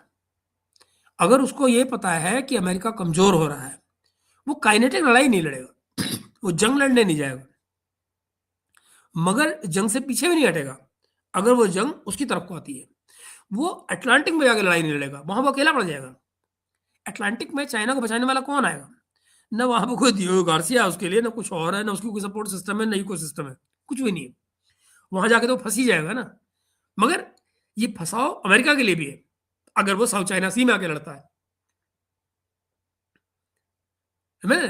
जब चाइनीज जहाज अमेरिकन जहाजों पे फायर कर देते हैं, यहाँ पे फायर मतलब लपटे फेंकना, वो कर देते हैं, तो क्या अमेरिकन जहाज को रिटेलिएट करते हैं? खाली बोल के रह जाते हैं, ओए आगे मत करना। खत्म। दे नो कि इस इलाके में आके, चाइना के इलाके में आके आप नहीं लड़ सकते अपने बैकयार्ड में उसके। उसी तरह से अमेरिका के बैकयार्ड में जाकर चाइना नहीं लड़ सकता है, इतनी सी बात है।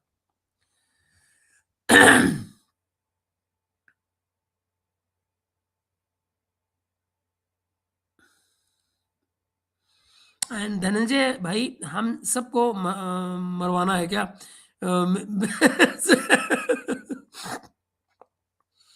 दादा हमारे सीएस यूएई गए हुए हैं और क्या हमारा भी डिफेंस पैक्ट होने जा रहा है क्या?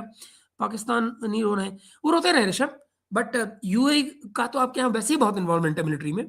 वो आपके यहाँ डीआरडीओ के कई स्कीम्स में पैसे लगा रहे हैं, इसरो में आपके यहाँ पैसे लगा रहे हैं। यूएई का पैसा आपके यहाँ हर जगह लगा हुआ है। ये जो सऊदी अरब है, सऊदी अरब की आपसे ये बड़ी शिकायत है कि आपने सऊदी अरब को छोड़ दिया और आप यूएई के साथ चले गए। लेकिन हमारे साथ मुश्किल ये है कि सऊदी अरब कभी भी हमारे साथ पूरी तरह था ही नहीं। वो भी तो बैलेंस कर रहा था अपनी चीजों को। हमें वो पार्टी चाहिए थी जो पूरी तरह हमारे पर ट्रस्ट करे और हमारे साथ काम करे। यूएई पार्टी बना और नतीजा ये कि यूएई आज हमारे यहाँ हर तरफ छाया हुआ है, उसका पैसा हर तरफ आ रहा है। हमारे लोग दुबई में जाकर कॉन्फ्रेंसेस कर रहे हैं, अबू धाबी में जाकर लोग काम कर रहे हैं। जुनेद भैया जिंदाबाद।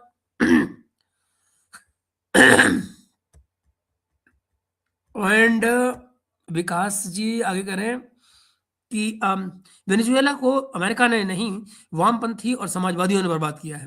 इन्हीं नीतियों की वजह से वेनेजुएला इतना कमजोर हुआ। एक समय दुनिया का सबसे धनी देश था वेनेजुएला, इस समय वामपंथियों की विचारधारा से बचना। ये बिल्कुल विकास, मैं आपसे उस बात को लेकर मैं आपसे कतई दूर नहीं हूँ। विचारधाराएं और जो सामाजिक उनके यहाँ चीजें हैं, इन तमाम चीजों को देखना तो उस देश का अपना काम है ना। देखिए, क्या आपने कभी नोटिस किया कि चाइना ने किसी देश के बारे में ये कंप्लेंट की हो कि भाई यहाँ पे कम्युनिज्म क्यों नहीं है, यहाँ पे सोशलिज्म क्यों नहीं है, यहाँ पे डेमोक्रेसी क्यों है? कभी किसी देश के बारे में कहा नहीं? कहता वो कहता तुम्हारा कोई सिस्टम हो, तुम्हारे यहाँ फौज हो, तुम्हारे यहाँ डेमोक्रेसी हो, तुम्हारे यहाँ टिम्बकटू हो, कुछ ही हो, तो भैया मैं कुछ चीजें बनाता हूँ, तुमको चाहिए ले लो, खत्म बात। वो धंधा कर रहा है, लो तो भला, ना लो तो भला, वो भी तुम्हारी मर्जी है, वो भी कोई आपको तो पुश नहीं कर रहा है। सो इतनी सी बात है। अगर इसको समझने में क्या दिक्कत है मैं नहीं जानता।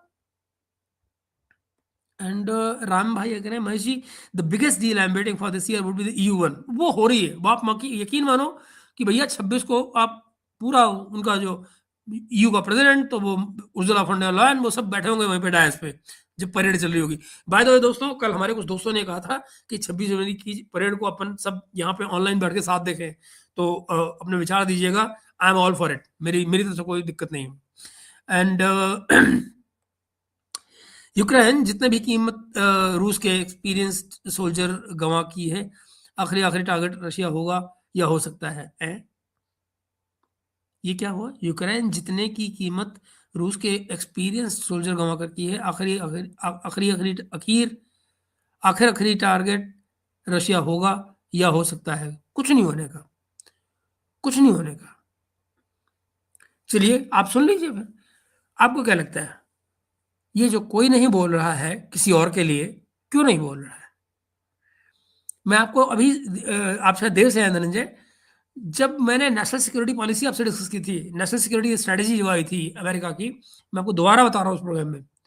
उसमें मैंने आपको दो स्ट्रेटेजी बताई थी, एक जो रिलीज हुई, दूसरी जो लीक की गई। जो लीक की गई थी जरा उसको देखिएगा, और जरा देखिएगा कि मैंने आपको क्या बताया था कि अमेरिका क्या करना चाह रहा है या ट्रंप क्या कहना चाह रहा है। और आप जरा देखिए कि जो हो रहा है, क्या ये सब कुछ उसी लाइन पे नहीं जा रहा है? जो अमेरिका की नेशनल सिक्योरिटी पॉलिसी थी, क्या ये उसकी लाइन पे सब कुछ नहीं हो रहा है? जो पॉलिसी लीक की गई, जो पॉलिसी रिलीज की गई वो नहीं, जो लीक की गई।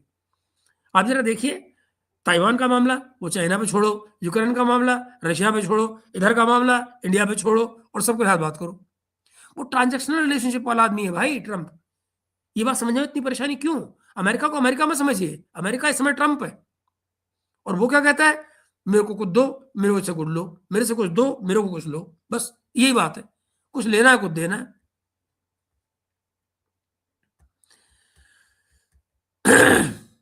ऋषभ, दादा मार्को रूबियो इंटरव्यू में कह रहा था कि वेनेजुएला हमारे दुश्मनों को ऑयल बेच रहा है। वही रशिया, रशिया को ईरान को, चाइना को रशिया, ईरान, बिल्कुल हाँ। क्या सिर्फ इसलिए हमला किया है? बिल्कुल नहीं ना। वर्चस्व की राजनीति है, इसे कहते हैं वर्चस्व की राजनीति। कि भैया ये जो नीचे का इलाका है, मैं यही तो कह रहा हूँ आपसे, NSS नेशनल सिक्योरिटी स्ट्रेटेजी जो जो जो लीक की गई, वो यही तो कह रही है। जो मुनरो डॉक्ट्राइन को एक और तरह से देखिए, मुनरो डॉक्ट्राइन को आप ये देखिए कि वो डोनाल्ड ट्रंप की डोनरो डॉक्ट्राइन, मैं इस पर एक कार्टून बनाने का सोच रहा हूँ, जो मैं आपको कल दिखाऊंगा।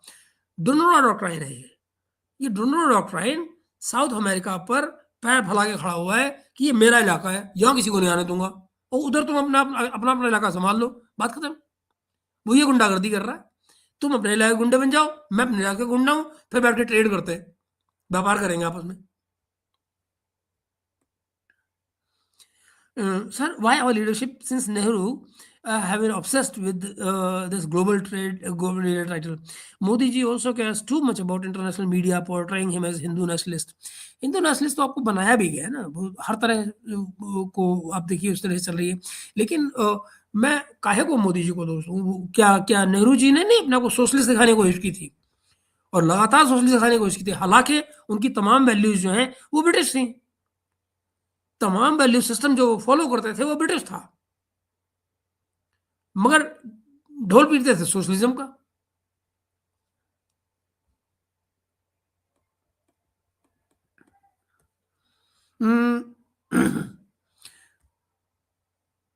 से सऊदी को बस जलन हो रही है यूएई इंडिया के रिलेशन देखकर, क्योंकि सारा फायदा यूएई ले जा रहा है।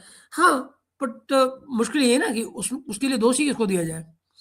Mahesi, if seen correctly, UAE would be considered equal to Saudi Arabia despite its size and resources. If not now, in coming times, because उसकी इकोनॉमी तो भयंकर ग्रो कर रही है। और आप ये देखिए कि आज की तारीख में किसी को भी अगर कुछ करना हो तो लोग पहला डेस्टिनेशन क्या चुनते हैं? दोहा, दुबई, या अबू धाबी, यही चल रहा है ना। कौन रियाद में कौन जाना चाहता है? हर्ष जी कह रहे हैं, sir, except Shastri and Indira Gandhi, no PM is courageous enough to go any length for India interest in sovereignty. Vajpayee also too, to some extent, but he wasn't in control of he was not in control of addictions and lust. वो मैं क्या कहूँ, but मैं आपको बताऊँ, मुझे वाजपेयी के वक्त में एक चीज जो बहुत खलती है, जो मुझे ब्लंडर लगता है और सही मायने में बताऊँ तो तकलीफ होती है, और वो है ऑपरेशन पराक्रम। भाई नहायत ही घटिया किस्म का ऑपरेशन था, और वो सब इसलिए हुआ क्योंकि वाजपेयी जी डिसीजन नहीं ले पाए, वो घूमते रहे। पॉलिटिकल क्लास ने जिस तरह से फौज को उस समय पर बिल्कुल घर बैठा दिया था लेके, मतलब हमारे लोग जितने कारगिल में नहीं मरे हैं दोस्तों, उससे ज्यादा ऑपरेशन पराक्रम में मरे जहां एक गोली नहीं चली। जरा कल्पना कीजिए, सिर्फ इसलिए क्योंकि वाजपेयी जी जो है वो कोई फैसला नहीं ले पाए। गुस्सा आता है बहुत सारी चीजों पे। क्या इंडिया के पास मिलिट्री रेजिस्ट करने की ताकत है? इंडिया के पास मिलिटरीली रेजिस्ट करने की ताकत भारत के पास है? किसको धनंजय, किसको, is the question. Mahesh, I don't know why Bharat did not given any statement on Venezuela situation. नहीं दिए, मगर एम्बिगुअस सी दिए, बहुत क्लियर नहीं दिए। मतलब ये नहीं कहा कि कौन गलत कौन सही। उन्होंने कहा है कि हमारे लिए ये जो कुछ हुआ है वो हमारे लिए चिंता की हालत है, और हम इसको भी गौर से देख रहे हैं। उसके बाद में कोई दूसरी स्टेटमेंट नहीं आई है, मगर उन्होंने साथ ही अपने सिटीजन्स को कहा था कि भाई आप जरा सावधान रहें और एम्बेसी के टच में रहें। That is it. बट ये बात आपकी सही है कि एम्बिगुअस रही है, ये नहीं है कि खरी खोटी किसी को सुना दी हो, क्योंकि हमारा काम नहीं है। मुझे बताओ, अगर चाइना का काम नहीं है, रशिया का काम नहीं है, तो हम बीच में कहां से कूदे? हम बीच में कहां से कूदे, है ना? और फिर हमको ये देखना है कि जो हमारा पैसा वहां फंसा हुआ है वेनेजुएला में, वो कैसे निकले। कम से कम अगर हम कुछ नहीं बोले, हमने ट्रम्प को नहीं, तो कम से कम हम अपना तेल तो बाहर निकाले वहां से। Sir, why Indian media also only speaks on Indian in Russian army? Indians are in Ukrainian army's Azov regiment also, but media never talks about it. Indians are serving in most Western countries armies. यार हर्ष, पता है क्या, एक तो मुझे western countries वाला पता नहीं है, मैं आपसे बिल्कुल ईमानदारी से एक्सेप्ट करता हूँ, but at the same time, अच्छा, और बाय द वे, अगर कोई फाइटिंग के काबिल है और उसने वहाँ सर्विसेज ऑफर किए हैं, तो यूरोप में तो उसका ट्रेडिशन है बाकायदा। वो जो लीग्स हैं, फ्रेंच लीग्स जो सारी चलती हैं, लेजॉन्स जिसको कहते हैं फ्रेंच में, वो देखिए वहाँ पूरा का पूरा ट्रेडिशन है उसका कि वो अलॉन्ग विद आर्मी ये जो सारी लेजॉन होती हैं वो वो लड़ती हैं। तो यूरोप का तो मुझे उस तरह से मालूम है। तो गुंडा एलिमेंट होते हैं सारे के सारे, जिसको कॉन्ट्रैक्टर्स भी कहते हैं आप। बिल्कुल लवलीन भाई, हर हर महादेव। एंड देन नवारो ने भारत को टैरिफ लगाने की धमकी दी है, वो कहाँ तक सही होगी? धमकी क्या दी है? नवारो के लगा कहने के बाद तो धमकी सारी टैरिफ लगी हुई है। तो मतलब उसके बाद में कौन, मुझे एक बात बताओ, आप जरा डेटा उठा के देखिए, भारत का जो एक्सपोर्ट है वो कम हो रहा है या बढ़ रहा है टैरिफ के बाद में? जरा ये तो बताओ मुझे, और फिर आपको अपने सवाल का जवाब मिल जाएगा। अम, अमेरिका, अमेरिका को रिस्क करने की बात कहां से आ गई? मतलब मुझे बताओ, कोई अमेरिका आप पे अटैक कर रहा है, काहे के लिए कर रहा है? हमारी अमेरिका से क्या लेना देना है? और इस सब कॉन्टिनेंट में अमेरिका कहाँ आ रहा है लड़ने के लिए, किससे? वो तो ये कह रहा है कि हम अपने हेमिस्फीयर में लड़ेंगे, हम अपने हेमिस्फीयर में अपना वर्चस्व करेंगे, एशिया को एशियन जाने, ये इतनी सी बात है। तो ये जो थ्योरी आप अपने आप लेके आ रहे हैं, ये कहाँ से आ रही है बताओ? अमेरिका को रेस करने की जरूरत तो तब जो अमेरिका पे अटैक करने की बात कर रहा हो, और आप अटैक की बात क्यों कर रहे हैं? क्या आप जानते हैं कि अटैक करना हमेशा महंगा होता है, डिफेंड करना आसान होता है, डिफेंड करना सस्ता होता है। यही कारण है, मैं क्या कहूँ आपको, so sir, Vaibhav सिंह's last two videos are hinting at regime change in India via public outcry. He is criticizing foreign policy with reference to India's Islamic neighbors. तो आपको ये बात तो मैं भी आपको कह रहा हूँ कि आपके दोनों तरफ लेफ्ट राइट पे जरा देखिए क्या सीन चल रहा है। तो ये सब तो चल ही रहा है, मगर मुझे को ये बताओ कि वैभव सिंह आज से 6 महीने पहले कहाँ थे? जो कुछ तमाशा हो रहा है क्या आज से हो रहा है क्या? बांग्लादेश में जो हुआ वो तो 1 साल पहले हुआ था। तो अचानक वैभव सिंह को ये बात क्यों याद आई? कहीं ऐसा तो नहीं कोई और कारण है? हाँ, तो वैभव सिंह को अचानक ही एनआरसी कब लागू हुआ था, राइट? सीए कब लागू हुआ था, है ना? अब इनको इतने साल बाद याद आ रहा है कि उसमें भी तक 150 लोगों को सिटीजनशिप दी गई है। तो अब तक कहाँ थे मियाँ?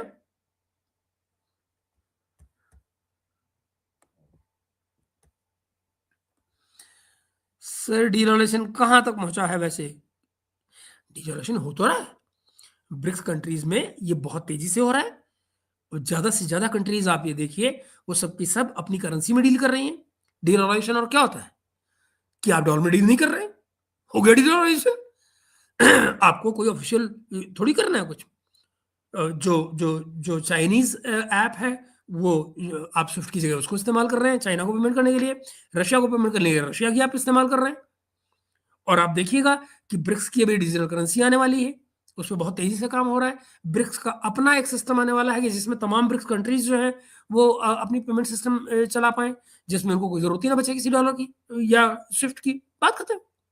That is what devaluation is all about. इन सब पे जम के काम हो रहा है। अभी इंडिया ने जो युआन में पेमेंट की थी रशिया को, तो वो कैसे की थी? चाइनीज सिस्टम के जरिए की थी। जो हमारा स्टेट बैंक है और आई थिंक एक्सिस बैंक है यूएई में, वहां से हुई थी वो सारी सारी पेमेंट।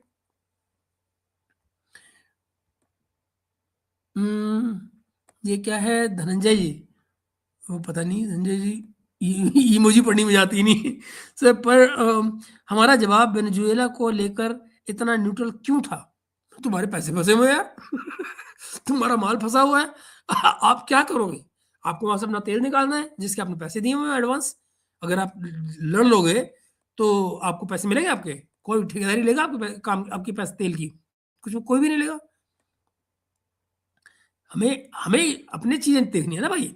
हमारे लिए सबसे, क्या कहते हैं, राष्ट्रहित सर्वोपरि। आपको अपने देश का इंटरेस्ट देखना है, दुनिया का इंटरेस्ट तो बाद में देखेंगे ना। पहले खुद तैरना सीख जाए, फिर दूसरों को बचाएंगे ना डूबने से। America wouldn't dare to come near Bharat and China now with weapons. I believe so Ram भाई। जितना कुछ मुझे मालूम है थोड़ा बहुत, तो उस लिहाज से मैं कह सकता हूँ कोई नहीं पंगा लेगा इस तरह का। नमस्कार सर जी, गोलू भाई नमस्ते। और आदित्य भाई, ये क्या चीज है? ये रहा। हाँ हाँ सर, सुधांशु त्रिवेदी ने भी कहा कि राहुल गांधी को इग्नोर नहीं कर सकता। राम कुमार भी, भाई वैसे पाकिस्तान में न्यूक्लियर वेपन्स लेकर बैठा है अमेरिका। बैठा रहा है सारा, क्या फर्क पड़ता है? ब्रिक्स में डीडॉलराइजेशन से ही अमेरिका बौखला गया। जी बिल्कुल, एक्चुअली अब आपने सही बात बोली Dhananjay. Sir, I don't agree with CAA. Okay, if Hindus runs from those lands, India's claim to those lands is lost. We should arm and train the Hindu minority in our neighborhood. It would ensure long-term peace. Okay.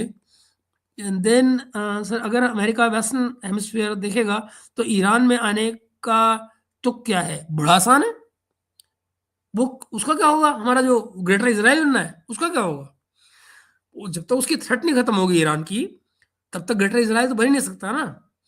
और फिर आप ये देखिए कि जो मैंने आपको इशारा किया आज, जिसको आपने नहीं पकड़ा देते भाई, वो ये कि अगर वेनेजुएला का तेल कंट्रोल किया जाता है और उसको सर्टेन टाइम पर ज्यादा कर दिया जाता है, बढ़ा दिया जाता है, तो मिडिल ईस्ट का क्या होगा? और यकीन मानो, ग्रेटर इजराइल को उस वक्त मत भूलना। ग्रेटर इजराइल, मिडिल ईस्ट की इकोनॉमीज, इजराइल का बढ़ना, वेनेजुएला का तेल। अब कनेक्ट द डॉट्स।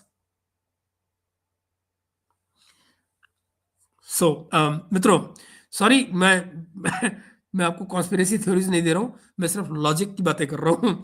यकीन मानिए, इसके अलावा और मेरा कोई इरादा नहीं है। मगर मैं चाहूंगा कि आप सभी कमेंट करके कम से कम मुझे जरूर बताइएगा कि आपका क्या ख्याल है इन तमाम मुद्दों पे। आदित्य भाई ने कुछ कहा है कि सर, क्या इसराइल सच में थ्रेट है हमारे लिए लॉन्ग टर्म में? कभी भी नहीं, मुझे नहीं लगता कि इसराइल से आपको कोई थ्रेट नहीं होगी, क्योंकि इसराइल से आपके इंटरेस्ट जुड़े हुए हैं और इंटरेस्ट इसराइल के अपने लिए जरूरी है। अगर इसराइल को एक ग्रेटर इसराइल बनाना है और उस ग्रेटर इसराइल को बनाकर उसको सस्टेन करना है, तो उसको उसके लिए उसको भारत की जरूरत पड़ेगी। और इसीलिए आप देख रहे हैं कि इस साल जो जो जो उनकी फैक्ट्रियां हैं, जो उनके इंडस्ट्रीज हैं इसराइल की, वो यहाँ आ रही हैं। इसीलिए इसराइल ने आपसे जो इन्वेस्टमेंट वाली डील की है, इसीलिए की है, ताकि वो सिलसिला सिक्योर हो जाए उनका, ताकि जब वो कभी ग्रेटर इसराइल का पुश करे तो उनके जो सप्लाई चेन है वो खत्म ना होने पाए। यही कारण इसराइल का है, यही मेजर कारण, वन ऑफ द मेजर कारण रशिया का है। So this is how it is. और रशिया की मैन पावर का भी चक्कर है। सर, ब्रिक्स का हेडक्वार्टर क्यों नहीं? क्या हेडक्वार्टर की जरूरत नहीं है? भाई नूपुर हंडा जी, मैंने इस पर गौर नहीं किया। मैं ईमानदारी से आपसे बताऊं तो मैंने गौर नहीं किया। और but this is not something जिसकी कोई बहुत बड़ी मुश्किल होने वाली हो। अगर इसकी बात आई गई तो I don't think it should be an issue, but I have to check कि वाकई में क्या कोई ब्रिक्स का ऑफिस नहीं है नूपुर। मैं ईमानदारी से आपसे, देखिए मुझे हमारे आपके बीच में कोई पर्दा नहीं है। मैं ईमानदारी से बता रहा हूँ, मैंने इस पर गौर नहीं किया है कि ब्रिक्स का ऑफिस कहाँ पर है। I check out. सर, कोई डेट आई आसिम मुनीर कब जाने वाला है? मैंने सुना है 15 के आसपास का कुछ है। 15 मतलब मिडिल ऑफ द मंथ का आ गया था, तो मुझे लगता है कि अब 15 का 20 हो जाए या 12 हो जाए, कौन जाने। But middle of the month के लिए मैंने सुना था कि कुछ बात बात बन रही है वहां पे। ये है। चलिए दोस्तों, तो लेते हैं, 1.25 घंटे हो गए, आपसे विजात लेते हैं। कल सवेरे एक बार फिर से आपसे बातचीत होगी और फिर अपनी बातचीत जारी रहेगी। बात करते हैं। चैनल को भाई साहब सब्सक्राइब कीजिएगा, दोस्तों को जरूर शेयर कीजिए कि वो भी लाइक करें। और अरे रहिए, कुछ दोस्त आ गए हमारे और बता रहे हैं। हर्ष भाई क्या कह रहे हैं? Sir, it is very difficult for me to trust any Jew और Israel as a country. Mossad does the dirty work for Anglo Saxon. Mossad किसके लिए करता है मैं नहीं कह सकता। मुझे लगता है कि मोसाद जो करता है अपने लिए करता है, एक बात। दूसरी बात, मोसाद इस मामले में बड़ा यूनिफॉर्म है। यानी कि अगर वेल, दुनिया में ऐसा कोई देश नहीं है जहां पर मोसाद के लोग नहीं है, एक। दूसरा, कि ऐसा कोई मुल्क नहीं है जहां पर वो कुछ ना कुछ फटने लायक नहीं लगा हुआ है मोसाद का, जैसे कि लेबनान में या हिजबुल्लाह के साथ हुआ था। ये बात मोसाद ने कही है, तो समझिए इस बात को उसी तरह से। धनंजय जी क्या कह रहे हैं? ईरान के नाजुक हालात से वहां की सरकार गिर जाएगी और उसकी वजह से यूएसए वहां पर बैठ सकता है। भारत को बड़ी प्रॉब्लम हो जाएगी। वहां नहीं आता यूएसए, बिल्कुल नहीं आएगा। वहां अगर कोई आएगा तो जो भी आएगा वो इसराइल की निगरानी में रहेगा, क्योंकि खतरा जो कुछ भी ईरान में हो रहा है वो इसराइल के लिए किया जा रहा है। ये समझिए आप। पर्पस जो है वो ईरान से किसी को तकलीफ नहीं हो रही है, मामला इसराइल का है। मौसम का क्या हालत है गुरु, देखो ना। ये अंदर मफलर, ये जो मोटा आपको नजर आ रहा है मफलर है ठंड में। कल -2 टेम्परेचर था रात को, सॉरी -2 दो, सर्दी हालते हुए -2 निकल रहा है मुझे -2 था कल रात को। And Mahesh ji, what statement could come out from this BRICS summit? अब यार वो तो समिट होने की बात है, मैं अभी क्या जानूं, वो जब समिट आएगी तब देखेंगे क्या होता है, अभी तो it's too early. Sir Pakistan का कोई स्टेटमेंट नहीं आया वेनेजुएला को लेकर। यार बच्चों को आईएमएफ में केस चल रहा है, तुम मरवाओगे उनको पैसे लेने भी 2 महीने बाद, पैसे नहीं इंस्टॉलमेंट। आपके यहाँ मैंने बताया ना ऋषभ भाई, सर्दी है भयंकर। रात को सर्दी है, दिन में धूप आ जाती है, दोपहर को 2-3 बजे, 3 बजे के बाद में एकदम ठंड शुरू हो जाती है। ईरान तो जाएगा ही पर अपने सिक्योरिटी को लेकर तैयार हैं, ऐसे जब ईरान नहीं रहेगा। ईरान कहीं नहीं जाने वाला है, ईरान में कहीं नहीं जाएगा, पर हाँ ये कि वहां पे रिजीम चेंज की चक्कर जरूर चलेंगे।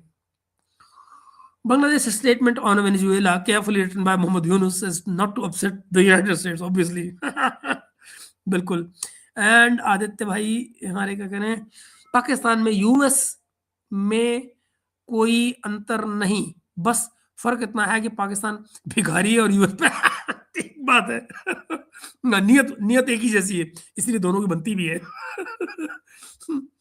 चलिए दोस्तों, लीजिए इजाजत, मिलते हैं कल सवेरे एक बार फिर से। अरे नहीं यार, धनंजय भाई कुछ कह रहे हैं, धनंजय भाई क्या कह रहे हैं हमारे सर जी, वेनेजुएला के क्राइसिस से चाइना के 100 बिलियन डूब गए क्या? 100 एग्जैक्टली 100 मैं कह नहीं सकता, लेकिन 60 तो पक्के डूबे हैं। जो उन्होंने वहां इन्वेस्ट कर रखे थे वो तो गए गए, कोई उम्मीद नहीं होती बचने की, मगर एक बात बताऊं आपको, 60 बिलियन चाइना के लिए कुछ नहीं है।